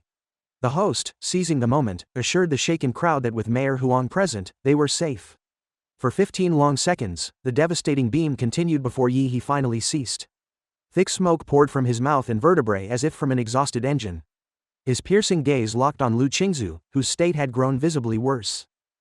She coughed blood and struggled to remain upright. Her wings, once radiant, had melted away under the pressure of deflecting the atomic breath. Only her quick use of her Lu family's defensive art, Vanity Shadow, prevented her collapse by dispersing lingering energy. Still, the Netherbird's true form remained beyond her control, leaving her vulnerable. Despite the burden, she stood tall, recalling the expectations that had defined her life. From birth, the Lu family had placed their hopes on her shoulders, pushing her to battle after battle. To the outside world she was a prodigy, but inside she felt only fatigue. Her cold exterior had always been a shield for her anxiety, not a sign of arrogance. Weighed down by years of obligation, Lu Qingzu wondered if yielding here would be the right choice. No one would fault her for losing to such an overwhelming opponent. She resolved to feign defeat gracefully. After exchanging a few token moves, she stepped forward, striking Yi He lightly in the chest with her palm. Inwardly, she wished for him to seize this opening and finish the match quickly. To her shock, Yi He did not exploit the flaw. He absorbed her palm strike without dodging and stared coldly into her eyes. His voice carried disappointment as he demanded to know why she lacked fighting spirit, noting how absent-minded she had been since the battle began. The words stunned her, for she had not expected him to reject her attempt to surrender. Yi He pressed further, accusing her of never truly looking at him. If she had, she would have realized his sole intention was to win fairly. Yi He's fist suddenly descended, wreathed in martial energy, splitting the air with violent force. In desperation, Lu Qingzu raised her arms, stirring airflow to defend, yet his power tore through her technique. The strike slipped past her guard, landing on her lower face despite her effort. His voice carried a sharp warning that she should take the fight seriously if she wished to protect herself. He did not relent afterward but continued striking relentlessly, fists raining down like a storm, battering her defenses and shaking her pride. The humiliation weighed heavily on Lu Qingzu. She had never been beaten so brutally, let alone in front of countless spectators watching live. She had offered him victory willingly, so why did Yi He insist on dragging her further into the fray? Each strike forced her closer to breaking until, at last, her tolerance snapped. With a cry like a phoenix's lament, she unleashed her fury, blasting Yi He backward with a sudden eruption of martial energy. Yi He staggered but smiled faintly, pleased that she had finally abandoned restraint. He declared coldly that this was the true spirit he expected from the eldest daughter of the Lu family. His eyes shone with the fierce hunger of a conqueror. As the king of monsters, Yi He sought not only to win but to dominate, proving that all challengers would eventually bow to his strength. Lu Qingzu's pupils blazed crimson as she activated the Lu family's forbidden technique, blood ignition. Flames of power coursed through her veins, refining her bloodline temporarily to draw out her full potential at the cost of her body. The consequences were dire, but in that moment, she accepted them. Her wings expanded, scattering feathers like firebrands, and strange markings etched themselves across her face. The netherbird's true form emerged, majestic and terrifying, with tail feathers flowing like royal robes. The arena quaked as her power surged to its zenith. A gale howled, carrying the echoes of the netherbird's cry across the stadium. The sight of her transformation stunned the spectators. Gone was the aloof girl weighed down by expectations. In her place stood a radiant warrior, her aura brimming with determination. For the first time, she met Yi He's gaze without hesitation. Her voice rang clear, promising to defeat him with her strongest form. Chapter 11. The clash between Lu Qingzu and Yi He had reached its decisive stage, with both fighters discarding restraint and revealing their true intentions. For Lu Qingzu, all the weight of her family's expectations, her reputation as the eldest daughter of the Lu family, and her ambition to affirm her place as the strongest student in this year's city college entrance exams faded away. At that moment, her focus narrowed to a single goal. She was resolved to defeat Yi He. Yi He, on the other hand, felt a deep satisfaction. He had successfully pushed Lu Qingzu to fight seriously, forcing her to reveal her strongest form. Watching from below, his gaze locked on the radiant and dazzling netherbird form she had manifested. His excitement grew, for the battle had finally reached the intensity he longed for. Since his opponent had revealed her true form, he knew he could no longer remain negligent. Yi He released his own transformation. Martial energy fused with atomic reaction energy and engulfed his body, manifesting in brilliant blue flames and sparks of thunder. In moments, his skin hardened into impenetrable scales glowing with terrifying power, emanating raw radioactive energy. This form, his nuclear light combat body, was the perfected union of the Damola bloodline template with his refined qigong. A thunderous boom echoed as energy surged under his feet, propelling him into the sky like a missile. The sheer force of his charge split the air, yet Lu Qingzu remained calm. Her expression betrayed no fear. With one beat of her wings, she gathered the surrounding air currents into a raging storm. The tearing hurricane, infused with netherworld energy, spread outward, devouring everything it touched and ripping the arena floor to fragments. Without hesitation, Yi He dove directly into the hurricane, his body like a torpedo cutting through the storm. To enter the tearing hurricane was to flirt with death. The technique was feared for consuming any martial energy it touched, and for a disciple it was nothing short of suicide. Yet Yi pressed forward, channeling his atomic fist. A surge of energy erupted from his punch, splitting apart the hurricane with a deafening blast and tearing a path toward Lu Qingzu. In response, Lu Qingzu unleashed the cry of the Netherbird, a bloodline ability few could withstand. Strange red and purple patterns seared across her face, glowing like branding irons. Ignoring the pain, she opened her mouth and released waves of distorted sound that ripped through the air. Yi's body was swallowed in the sonic assault, his atomic energy flickering dangerously. Without the extraordinary resilience of his Damola bloodline, his organs would have been torn apart instantly. Yi did not falter. Blue sparks glowed in his eyes as he prepared his own ultimate technique. Beams of atomic energy ignited along his spine, their violent reactions spreading outward. It was the Damola's atomic breath, this time unleashed at maximum power. Lu Qingzu felt the crushing pressure, but instead of retreating, determination flashed in her eyes. Rather than defending, she chose to meet the attack head-on with her family's strongest martial art. Placing her fingers against her forehead, she summoned jade-colored light. The technique was the Hunyuan Jade Finger, enhanced by her Nether Sparrow bloodline's Bloodthorn. Her fingertips radiated destructive energy, glowing purple and red as she aimed at Yi's incoming atomic breath. Her dark wings flared, adding their force to her strike as she split the devastating beam with her counterattack. The two ultimate techniques surged toward one another, their collision inevitable. Outside the arena, the audience watched with held breath as the host cried out in excitement. The examiners reinforced the arena's barrier with all their strength, knowing the severity of the clash. The mayor, however, frowned at Lu Qingzu's decision to counterattack with offense. To him, both fighters represented invaluable assets to the city and even the Sha Kingdom. Losing either would be catastrophic. Thus, he acted. Calling upon his genetic earth magic, he summoned the divine Laraline Wall. 3 towering barriers of stone rose, infused with his martial energy, standing firm against the oncoming destruction. The atomic breath and netherworld bloodthorn struck them in unison. One after another, the walls shattered, releasing a blinding explosion of color that drowned the arena. The impact tore apart the examiners' combined shields, while dust and smoke consumed the stadium. The audience realized the magnitude of the destruction. If the mayor had not intervened, many of them would have perished. Still, the mayor's expression remained grim.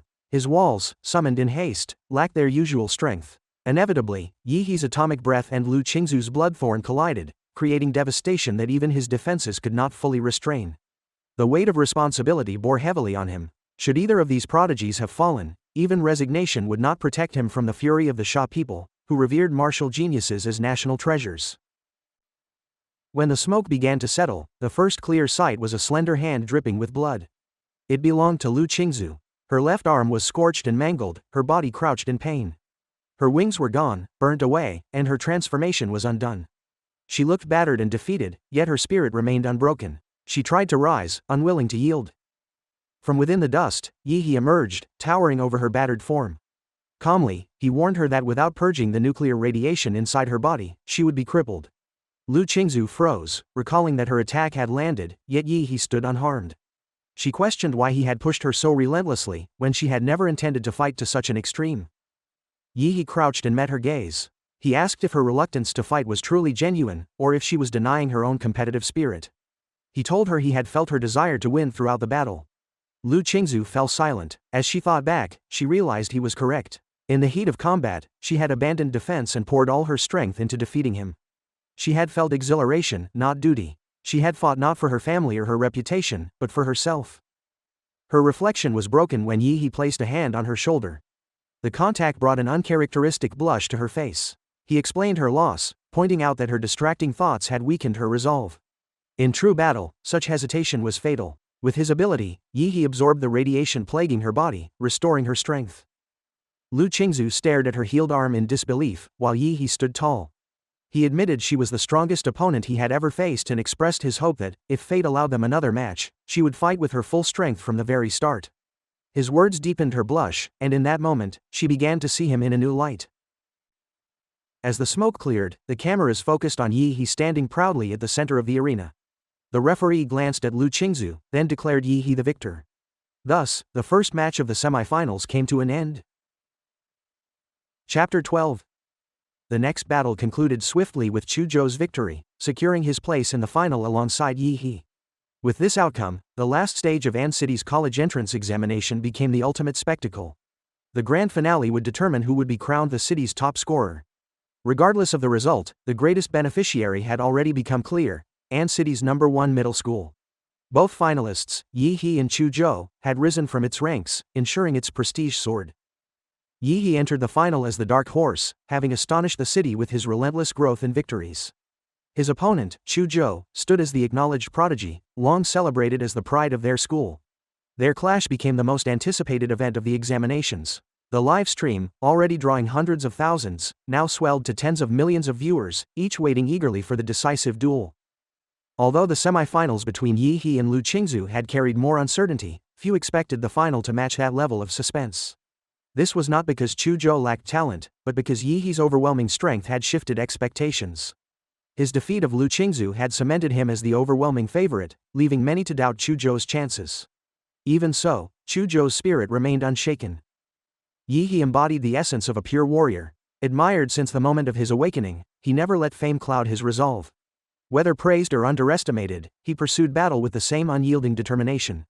Chu Zhou, too, carried pride in his willpower, believing it surpassed Lu Qingzu's.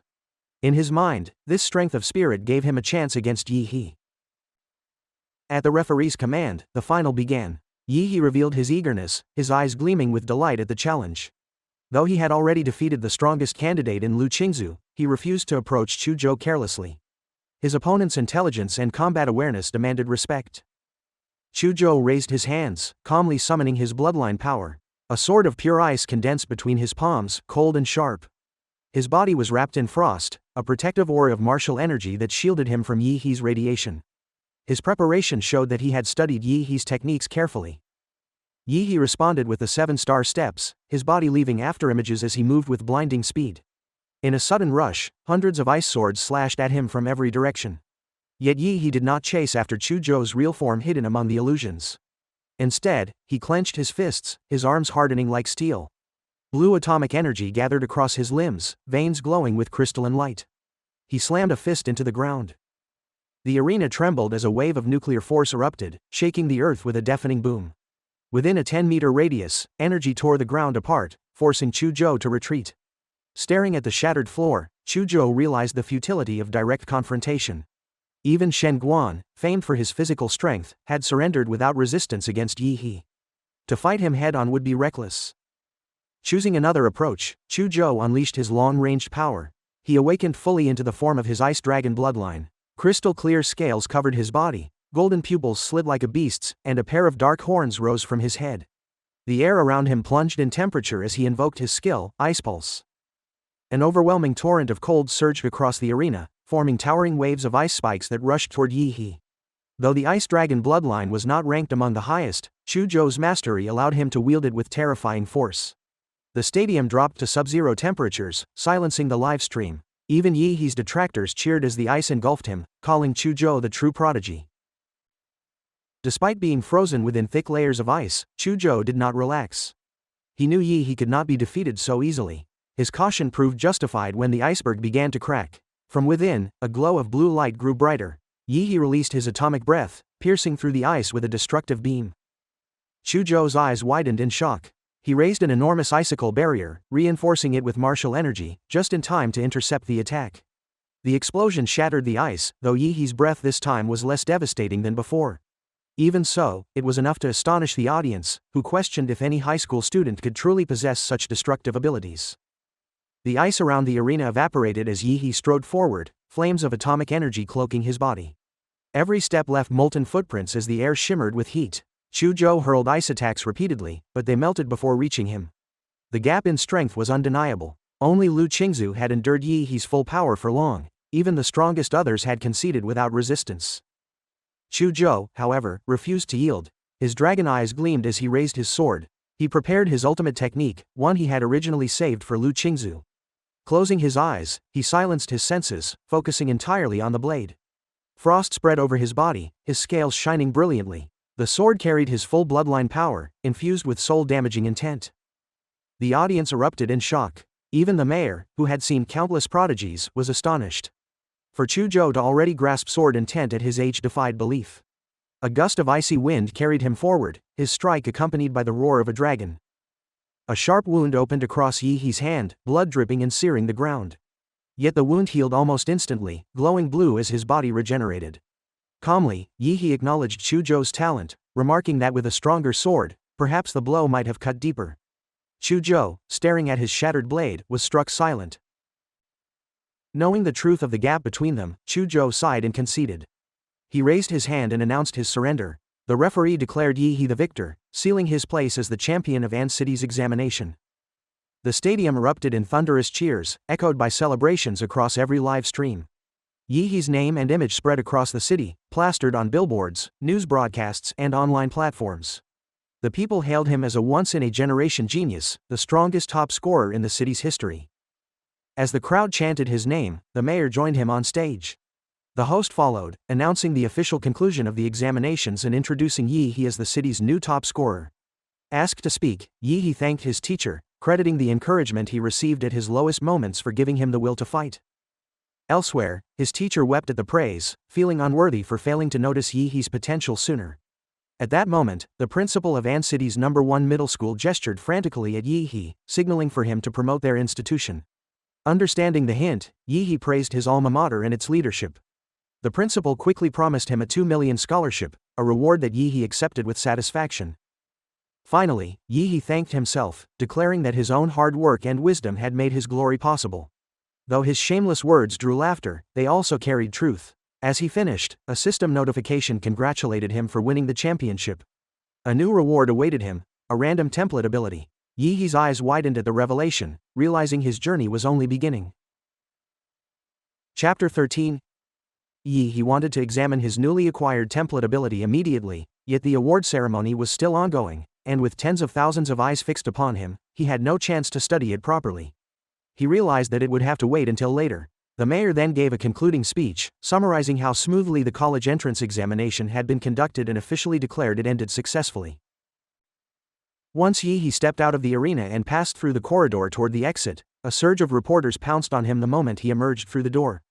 They resembled a pack of crazed hyenas, crowding him with cameras flashing and questions flying in every direction. Several voices shouted inquiries, asking whether he felt pressure about winning the top prize, how he had advanced so rapidly within half a year, and whether he planned to attend Wadu University. Yi-hee grew desperate for them to stop as he fought to push his way through. The situation worsened when a sleazy-looking reporter shoved a phone directly in his face, smirking as he asked which among Kai Shaoling or Lu Qingzu he thought was prettier. Yi-hee offered no response and dashed forward at greater speed, determined to avoid wasting time on strange and frivolous questions. After successfully shaking off the reporters, he escaped into an empty basketball court. His eyes brightened with excitement as he recalled the system's latest development. To think he was not confined to a single template but could acquire more through system rewards was astonishing. The revelation was far beyond what he had imagined. Just as he was absorbed in this realization, a man in a black windbreaker stepped into view, breaking his thoughts. The stranger congratulated him on winning the top spot, startling Yi-hee, who wondered if he was another persistent reporter. However, the man removed his hat respectfully and assured Yi-hee that he was not part of the media. He had come from the imperial capital to discuss something more confidential, the issue of the genetic lock. The mention of the term immediately made Yi-hee tense. He had never unlocked any genetic lock, all of his strength stemmed from monster templates. He wondered if this man knew of his abilities or if he was merely speculating. Maintaining composure, Yi-hee listened as the man asked whether his father had ever mentioned the phrase genetic lock. Yi-hee calmly admitted that he had heard it once before. From the inherited memory of the body's original owner, Yi-hee recalled that his supposedly ordinary father had mentioned the term only once in passing. The man then pulled out an envelope and handed it to Yi-hee, suggesting that it contained details worth his attention. He implied that it was strange for an ordinary taxi driver to know such a specialized term. Yi-hee raised his brow, questioning whether his father was truly ordinary or if another hidden identity existed. The man explained that due to Yi-hee's special status, the imperial capital had authorized him to receive a restricted document. Opening the envelope, Yi-hee's eyes widened as he scanned the contents. The document described Project Prometheus, a once prominent institute in the field of biological genetics on Blue Star. It had been dismantled and pursued by numerous nations after a disastrous incident. Many of its core researchers were forced to vanish, hiding within ordinary society. One of their central projects had involved developing the genetic lock. Yi-hee's expression hardened into disdain. The meaning was clear. The authorities suspected his father of being a senior researcher from Prometheus, with Yi himself regarded as one of its research products. The man in the windbreaker assured Yi that the government would not trouble him, emphasizing that the visit was solely to inform him of the situation. He stressed that Yi's safety was now considered a national priority. Yi stared blankly at the man, privately amused that his own composure far exceeded the official's expectation. Rather than panic, he felt smug, viewing his sudden importance as an inconvenient burden more than anything else. The man eventually departed, leaving Yi alone once again. With the tension lifted, Yi rubbed his palms together gleefully. The college entrance exam had already brought him immense rewards: entry into Wadu University, a scholarship of 2 million from the principal, and an additional bonus of 800,000. Yet none of this matched the thrill of acquiring a new template ability. He immediately initiated the system's draw. A swirling vortex of dark purple energy appeared before him, echoing with the roars of countless beasts. The void resembled a cursed abyss brimming with monstrous presence. Yi watched in awe until the result manifested. A colossal humanoid template emerged, its bloodline ability being Jontification. It could transform into a towering figure 60 meters tall, emanating ultra-heated steam. Its evolutionary path was fixed as an immutable humanoid, though its compatibility with Yi was only 1% at the moment.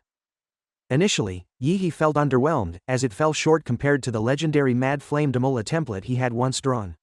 However, realization struck him like lightning. If the abilities of different templates could be superimposed, combining Demola's high-rank powers with the colossal humanoid template would create an outcome too unimaginable to describe. That fusion could establish him not merely as the strongest among monsters, but the undisputed sovereign above them all, the first true hybrid. Elsewhere, inside a dimly lit villa, a massive figure named Huolong sat before a redwood table. He ended a call with a business associate, canceling all tasks on his schedule. His younger brother had been missing for over 2 weeks, and search teams had failed to recover even a corpse. Only a trace of nuclear radiation had been discovered where the signal was last detected, along with evidence the scene had been deliberately cleaned. As a seasoned hunter of forbidden secret realms, Huolong knew his brother was dead. His eyes lingered on a television screen replaying Yi's match against Lu Qingzu, particularly the devastating moment Yi unleashed his atomic breath. The nuclear energy matched the residue discovered at the site. In his gut, Huolong felt certain of the truth. His brother had ignored repeated warnings to abandon dangerous dealings in underground circles, and now Huolong bore the crushing guilt of having failed their late mother's final request to protect him. Rage overtook his sorrow. Fixating on Yi's celebrated image as An City's prodigious genius, he vowed that Wadu University would never witness Yi's enrollment. The next morning, Yi prepared to test the colossal humanoid template inside a secret realm when he received a handwritten letter from Chuzhou. The letter detailed that the Wadu Central Research Bureau had detected signs of a new secret realm forming in Redwood Mountain, expected to open at 3 in the afternoon. Estimated at C rank or higher, it promised significant risk and reward. Chuzhou invited Yi to join him in exploring it. Yi found the method of communication absurd, wondering why Chuzhou would use a letter instead of modern technology. Nonetheless, later that afternoon, Redwood Mountain was swarming with activity. Thousands of warriors, including veteran elites and renowned organizations, gathered in anticipation. Military helicopters and troops patrolled nearby to prevent conflict. A new secret realm was dangerous, yet it also offered priceless opportunities, from hidden treasures to sudden rises in strength. At the mountain's base, Yi met Chuzhou, who now carried a sword at his side. Chuzhou immediately noticed Yi's growth in power. Yi smirked unsettlingly, surprised that Chuzhou's senses were so sharp. He had recently invested in several gene serums, raising his colossal humanoid template's compatibility to 35%. Although still a lower-ranked template, its rapid growth gave him confidence. The two exchanged casual words while waiting for the rift. Chuzhou revealed he had applied to Wadu University. Yi observed his slightly unsettled mood but chose not to press further, instead remarking that they might become classmates. Moments later, the crowd erupted as the mountain wall split open. A rift dozens of meters wide revealed a shimmering galaxy-like fluid within, marking the birth of a new secret realm. Chapter 14. The sudden shriek that pierced the air came from the spatial rift itself. In the following moment, a monstrous bird with 3 grotesque heads and feathers of black and purple forced its enormous body halfway out of the rift. Its presence marked it clearly as a high-tier beast, one whose advantage in flight normally guaranteed dominance. It attempted to seize the lead in rushing into the secret realm. Unfortunately for the beast, thousands of fully armed warriors had already gathered, their roars echoing across the mountains and forests with an earth-shaking resonance. The bird froze in terror as the mass of warriors charged forward like a relentless tide. It attempted to retreat back into the rift, but its vast body had already become lodged in the spatial fissure. Within seconds, the beast was trampled underfoot, its body crushed and its magic core shattered into pieces. Yi He and Chu Zhou followed the surging mass of warriors through the rift, leaving behind the broken remains of the creature. Inside the Redwood Mountain secret realm, the sight before them was extraordinary. Towering trees of radiant colors stretched nearly 100 meters into the sky. Their colossal trunks were so wide that dozens of men together could not encircle a single one. Compared to such grandeur, the warriors beneath appeared no larger than insects.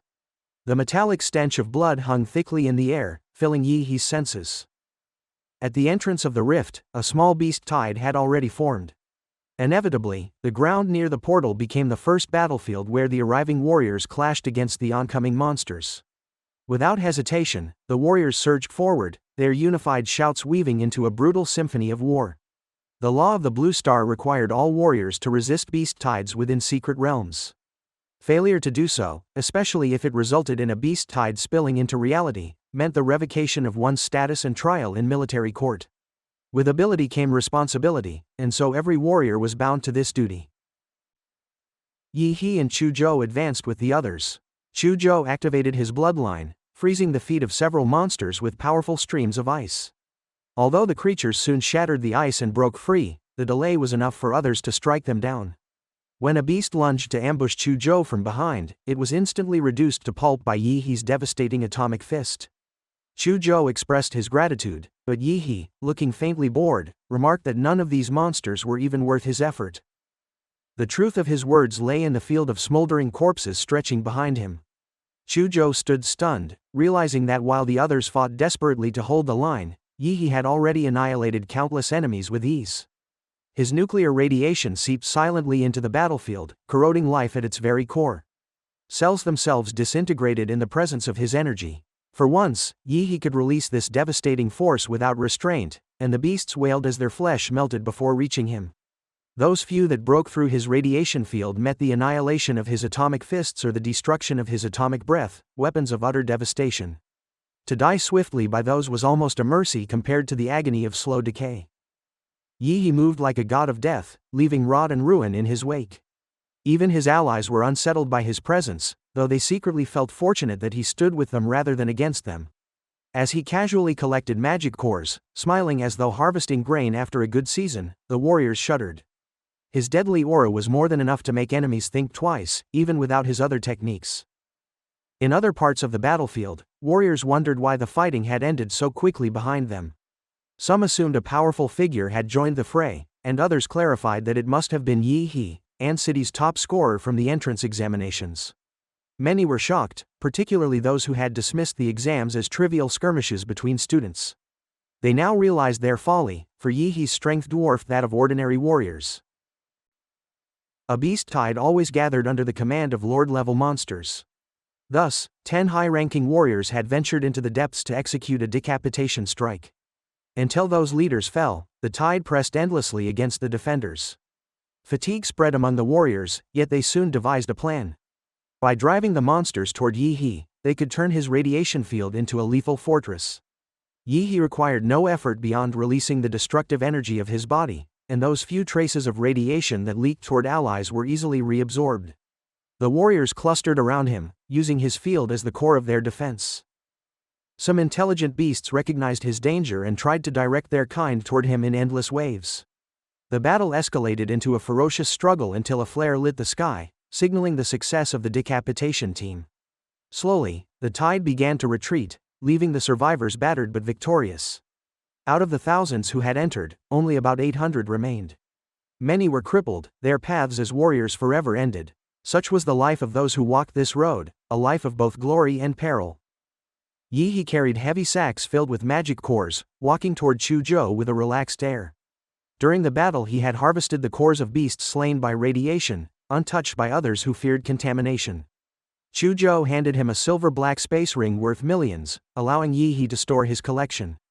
Yi He's grin widened at the unexpected wealth, while the surrounding warriors looked on enviously. A commotion soon rose as the crowd parted for Wu Sen, leader of the Silver Wolf martial arts group. Having just slain the Lord-level monsters, Wu Sen offered Yi He an S-level membership contract, a privilege few warriors ever received. Such contracts granted subsidies, resources, and immense prestige.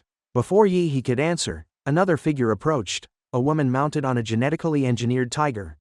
She represented the Chanda martial arts group and promised him 15% of the group's monthly resources if he joined. The offer shocked the crowd, for such generosity equaled an investment in his potential. Both groups awaited his answer, but Yi He declined, stating he had no intention of joining for now.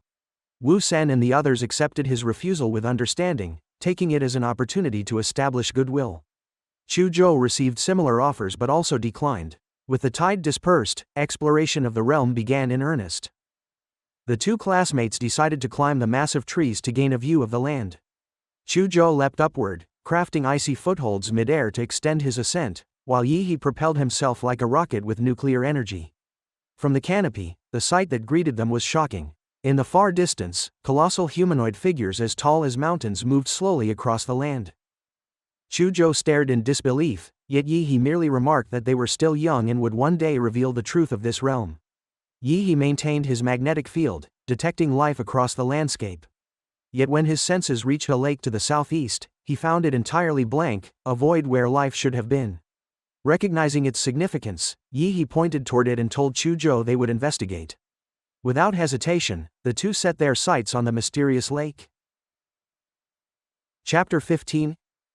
Yi He and Chu Zhou quickly crossed through the towering trees of the ancient forest and reached the edge of the lake.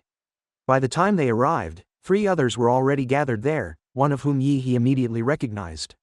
He was surprised to see Huang Yuli, who greeted him with a playful smile, amused by his sudden appearance. She recalled with a chuckle that he had once been the top scorer of An City's entrance exam. Huang Yuli had not expected the high school student she helped weeks earlier to display such strength now. At that time, she had sponsored Yi He with a discounted warrior business card when he first debuted. Though the gesture had not been significant, Yi He never forgot it. Beside Huang Yuli stood a tattooed bald warrior who joined the banter after realizing she knew Yi He. He demanded an introduction, clearly curious about this young man. The third teammate, a bespectacled fighter, also added that Yi He had performed impressively during the recent beast tide. Huang Yuli briefly retold the story of Yi He's first visit to the warrior center, making her teammates marvel at how a casual encounter with a youth could lead to such remarkable growth in only half a month. Intrigued, Yi He asked how long they had been there. Huang Yuli explained that they had just arrived and mentioned that 2 of her teammates, skilled at swimming, had already gone into the lake to investigate. No sooner had she finished speaking than a figure burst out of the water. Yu Yang, another of her teammates, surfaced with visible excitement, declaring that they had struck gold. Huang Yuli pressed him to clarify, and Yu Yang revealed that ruins lay hidden beneath the lake. The news instantly heightened everyone's excitement, particularly Huang Yuli's. However, Yi He had little understanding of what this discovery meant. He quietly nudged Chu Zhou, who explained that within secret realms, ancient structures were often discovered, remnants of lost civilizations. These ruins frequently held powerful technologies and artifacts, many of which had influenced modern martial arts and genetic advancements. Yu Yang realized too late that he had spoken too freely in front of outsiders. Regret flashed across his face as his hand instinctively moved to the sword at his waist. His eyes turned hostile toward Yi He and Chu Zhou. Chu Zhou immediately sensed the murderous intent. It was not unusual for warriors to kill for wealth, and ruins often brought out the worst in people. Before Yu Yang could act, Huang Yuli's sharp rebuke rang out. She reminded her teammate of Yi He and Chu Zhou's accomplishments. Both had ranked first and second in An City's entrance exams, their strength surpassing that of most warriors present. Rather than making enemies, it would be wiser to recruit them for the raid. Yu Yang reluctantly agreed but raised the question of how to divide the spoils. Huang Yuli stated calmly that rewards would be based on contributions. The more effort one put in, the more they earned. Seeing that the others supported this arrangement, Yu Yang dropped the matter. He then took the lead, guiding the group into the depths of the lake. Drawing on their enhanced lung capacity, the 6 warriors descended 30 meters underwater.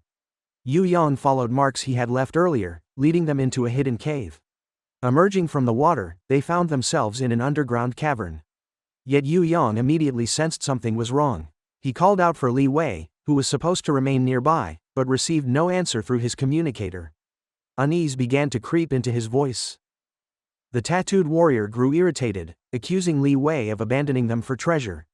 Yu Yang, troubled, explained that he and Li Wei had released monster bait bombs earlier but not a single creature appeared, which was highly unusual. This revelation unsettled their female teammate, who suggested retreating. She argued that the cave was too dangerous, especially with Li Wei missing. Yu Yang, however, reacted angrily. He shouted that turning back now would mean living as low-level warriors forever. His words silenced even the hesitant teammate, for the temptation of wealth and glory was overwhelming. The group pressed forward. With the atmosphere tense, Yu Yang used an ultraviolet flashlight to follow the trail of marks he and Li Wei had left. The path narrowed until only one person could pass at a time. Yi He exchanged a cautious glance with Chu Zhou and silently mouthed his concerns. They both noticed the timing discrepancies. Huang Yuli's group had only reached the lake minutes ago, yet Yu Yang had already discovered the ruins and mapped a passage. It was too convenient, as though he already had insider knowledge. Yi He quickly assured Chu Zhou to remain calm, mentioning that he had a plan. Chu Zhou trusted him and held his tongue. The path eventually opened into a massive cavern the size of a football field. Vines covered every surface, glowing faintly with embedded magic cores. Around them, skeletal remains of magical beasts confirmed that something far deadlier lurked here. The realization dawned on everyone that the predator ruling this cavern was responsible for the absence of aquatic monsters. A sudden scream drew their attention to a horrifying sight. A dried corpse dangled from the vines, pierced through the chest. The clothing left no doubt that it belonged to Li Wei. Huang Yuli and the female teammate trembled, their eyes wide with terror. Yu Yang's earlier excitement vanished, replaced with dread. Before anyone could speak further, strange behavior overtook Yu Yang. He clutched his head, babbling incoherently about Li Wei's death and the vines pursuing him. His head swelled grotesquely before exploding, releasing writhing vines that lashed out like demonic tentacles. Instantly, a blue energy beam cut through Yu Yang's remains, destroying the invasive vines. The group realized with horror that the monster had parasitized his brain, using him as bait to lure them deeper. Yi He's expression hardened as he scanned the shifting vines that now stirred across the cavern. A massive boulder entangled with vines crashed down, sealing the path behind them. Chu Zhou's memory sparked, and he recalled reading about such a creature. It was the ghost demon vine, a second-order king-level magical beast. Huang Yuli and the others froze in terror. The strength of such a beast far surpassed what first-level warriors could face. Yet Yi He stood unfazed. His lips curled into a confident smile as he declared that no matter its level, he would cut it to pieces. Before he could act, a thunderous explosion shattered the blocked passage.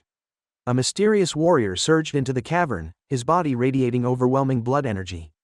The sheer force distorted the air, leaving trails of crimson smoke in his wake.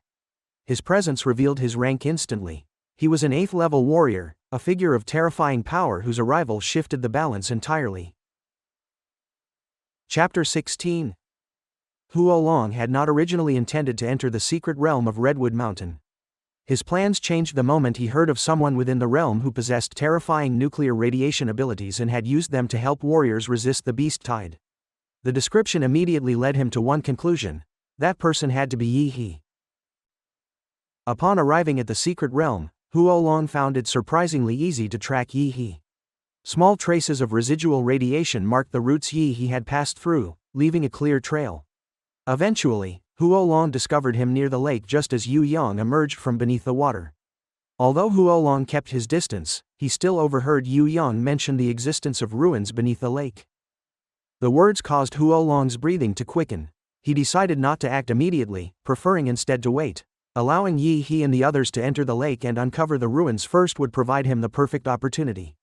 In this world, warriors killing one another was a common occurrence, and because proof was difficult to gather, the authorities often ignored such incidents. This was Huo Long's chance to strike down his brother's murderer, and city's top scorer, without fear of reprisal from the Sha Kingdom. If fortune favored him, he might also seize valuable items from the ruins, making escape to a foreign land capable of sheltering him a viable option. Concealing his presence, Huo Long followed the group into the underground cave. To his dismay, the party destroyed the narrow tunnel behind them, effectively cutting him off. His heart sank. The first thought in his mind was that Yi He had detected his presence. Huo Long forced himself into stillness, suspending even his breathing, but he could not shake the feeling that he had been noticed. He silently acknowledged that he had underestimated Yi He. Anyone capable of cornering his younger brother so completely was no ordinary foe. Yi He, however, was confused by Huo Long's hostility. He did not know this man, yet the warrior looked at him with clear resentment.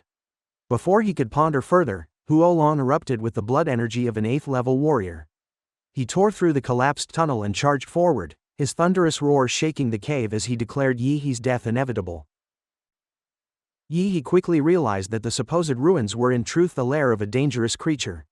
The ghost demon vine hunted prey by detecting life force, and at that moment Huo Long radiated the strongest presence. The monster's attention immediately locked onto him. A booming quake shook the entire cavern as countless vines burst through the rock layers, surging toward Huo Long. He cursed Yi He in fury, accusing him of orchestrating the situation. His path to Yi He was blocked, forcing him to fight the monster directly. Even as an experienced warrior, he faced immense danger, for the ghost demon vine was a second-order king-level beast, more than capable of killing him. Wave after wave of vines struck, but Huo Long retaliated fiercely. His punches and kicks detonated like artillery, tearing vines apart and splattering their sap across the stone floor. For a moment he seemed dominant, yet the nature of the ghost demon vine gradually shifted the battle. The monster absorbed energy and blood while releasing toxins that weakened its opponent. Huo Long could already feel his strength waning, while the vine's growth only intensified. The cavern trembled violently from their clash. Huang Yuli warned that the cave might collapse, but her words were drowned out as Yi He's body underwent transformation. His skin darkened into rough blue scales, and glowing crystal light traced the cracks across his form. Vertebrae along his back pulsed with bright energy. A deafening roar accompanied the release of his atomic breath, a torrent of blinding blue light that tore through the rock above. The beam punched through the lake and into the sky, creating a passage to the outside. Water poured down through the gap, flooding the cavern, yet also providing a path of escape. Yi He ordered Huang Yuli and her teammates to flee, which they did without hesitation. Huo Long, however, refused to allow him an easy retreat. He unleashed his full martial power, destroying vines in every direction. Yi He countered by blasting forward like a missile. At the same time, Chu Zhou, who had been prepared all along, drew his sword and released his bloodline power. Frost condensed as his weapon channeled energy with remarkable efficiency. The sword strike unleashed freezing intent across the cavern. Huo Long met the attack with a burning punch, his blood fueling crimson flames. Fire and ice collided, erupting in mist that obscured vision. Yi He knew Chu Zhou's blow would not be enough. He surged into the haze, his combat body igniting with atomic energy. His fist glowed with destructive force, and the explosive punch sent Huo Long crashing into the cavern wall. Blood sprayed from his mouth, yet he still rose, scarred but unbroken. The resilience of high-level warriors made them nearly indestructible. Yi He urged Chu Zhou to leave. Understanding that his strength was spent, Chu Zhou withdrew, unwilling to hinder Yi He further. Soon after, the cavern collapsed further, exposing a mass of writhing vines. Above, Huang Yuli and the others waited by the shore. They watched the lake churn violently as tremors shook the earth. Relief washed over them when Chu Zhou surfaced, though worry returned when Yi He did not follow. Their fears intensified until a sudden flash of blue lightning illuminated the entire lake. Yi He bit his palm, releasing streams of electricity from his blood. The energy built rapidly, surrounding him in a sphere of dazzling light. Huo Long sensed danger and lunged forward, but it was too late. The lightning erupted in a deafening blast, swallowing him whole. His body, once harder than steel, disintegrated under the storm of energy. Yi He transformed into a radiant sphere of power, unleashing devastation akin to a nuclear explosion. Water vapor rose in towering plumes as half the lake evaporated instantly. From the shore, Chu Zhou and the others witnessed the terrifying eruption. They retreated to safety as mist spread across the surface. For a fleeting moment, they glimpsed a colossal shadow within the haze, but it vanished before they could confirm its form. Moments later, Yi He emerged from the lake, exhausted but alive. He borrowed clothes from Chu Zhou to cover himself. When questioned about the explosion, he calmly explained that Huo Long had carried a plasma bomb and had perished along with the ghost demon vine. Chu Zhou doubted the claim, pointing out that the explosion seemed far stronger than any plasma device. Yi He insisted on his explanation, unwilling to reveal the truth of his abilities. Chu Zhou wisely chose not to press the matter, acknowledging that everyone carried their own secrets. Yi He kept the core of the ghost demon vine, though Huo Long's body was lost. Huang Yuli expressed guilt for dragging him into danger and promised to repay him, but Yi brushed it aside, reminding her that she had once helped him as well. With that, she and her teammates departed the realm. Over the next 2 days, Yi and Chuzhou continued exploring. Guided by Yi's perception, they gathered numerous spiritual medicines, though none matched the rare blood jade fruit. By the 3rd day, satisfied with their harvest, they exited the Redwood Mountain secret realm.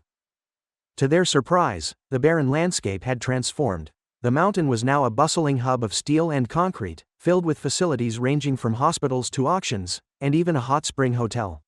The speed of Sha Kingdom's construction amazed them both.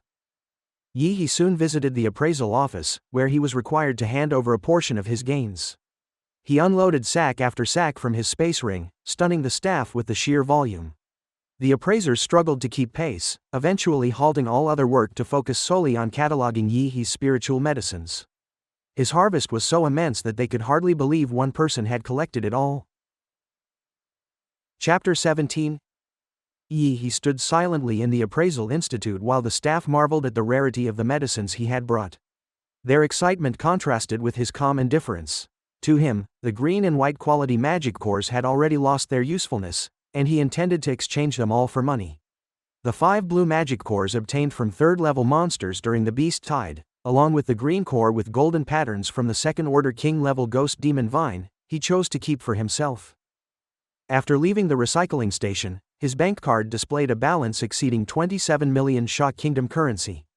The string of zeros no longer gave him joy. Perhaps it was the sheer quantity that reduced the number to mere symbols, or perhaps his perspective had already broadened. Yi realized that this wealth was insignificant compared to the possibility of increasing his template compatibility by 10%. When he went to retrieve the elixirs stored at the appraisal center, an extended luxury car stopped beside him. A middle-aged man stepped out, carrying a friendly smile. He introduced himself as Li Yushin, the owner of Pinge Pharmacy. Yushin had heard of Yi's large haul from Redwood Mountain and expressed interest in purchasing the medicines, offering a price above the market value. Yi studied him silently, suspecting the appraisal center of leaking information. Nevertheless, since he planned to sell the medicines, this encounter conveniently spared him the effort of searching for buyers.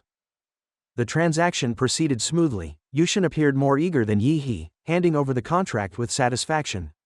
In truth, the pharmacist's willingness to accept reduced profits came from his sharp instincts as a businessman. He had already recognized Yi's extraordinary ability to harvest rare elixirs and hoped to build a long-term partnership. If Yi continued providing large quantities in the future, Pinge Pharmacy would benefit greatly. With another sum added to his account, Yi still felt dissatisfied, for money could not equal direct improvements to his strength. Ordinary genetic potions and low-grade magic cores provided him no further progress. His template demanded rare resources such as the blood jade fruit, treasures that were nearly impossible to purchase regardless of wealth. Frustration filled him until he recalled another path: martial arts. During the college entrance examination, he had defeated Lu Qingzu and others solely by relying on the power of Demola's template. In pure martial technique, however, he was far inferior to true masters. The realization reminded him of Principal Lao Deng, the one person in An City with connections broad enough to aid him. Driven by urgency, Yi hurried to the city's #1 middle school. In the principal's office, Lao Deng greeted him warmly and poured tea. Yi produced a bottle of medicinal wine, prepared from a rare ginseng elixir. The principal's eyes brightened, clearly moved by the thoughtful gesture. Yi then seized the moment to reveal his intention of obtaining martial arts. Lao Deng understood immediately. Powerful techniques were not easily accessible. They were usually obtained either through universities in exchange for contribution points or guarded as family secrets passed only to core members or highly trusted allies. This restriction explained why promising talents such as Lu Qingzu, Chuzhou, and even Yi himself remained at the peak of martial apprentice level without advancing further. The state prohibited civilians from freely learning promotion methods, ensuring only college students could become official warriors. The principal questioned why Yi could not wait until entering university. Yi replied with firm resolve that he could not remain patient. Admission to Wadu University was guaranteed, yet he wished to strengthen himself immediately. His determination, reinforced by respectful words, moved Lao Deng. The principal eventually agreed, deciding to leverage his connections. Educators, he reasoned, must adapt to each student's potential rather than cling to rigid restrictions. The next day, while Yi He was recovering from training, a call came from Lao Deng. The arrangements had been made. Yi He thanked him sincerely, though his expression changed when he learned of the family involved. The Lu family had agreed to teach him their secret techniques. Suspicion filled him instantly. The Lu family treasured their legacy, especially after Lu Qingzu, their most gifted descendant, had been defeated by Yi He in front of countless spectators. The possibility of a trap loomed, yet he decided to go. At the outskirts of An City, Lu Jia sped down the road on a modified black motorcycle worth millions, its engine roaring like a beast.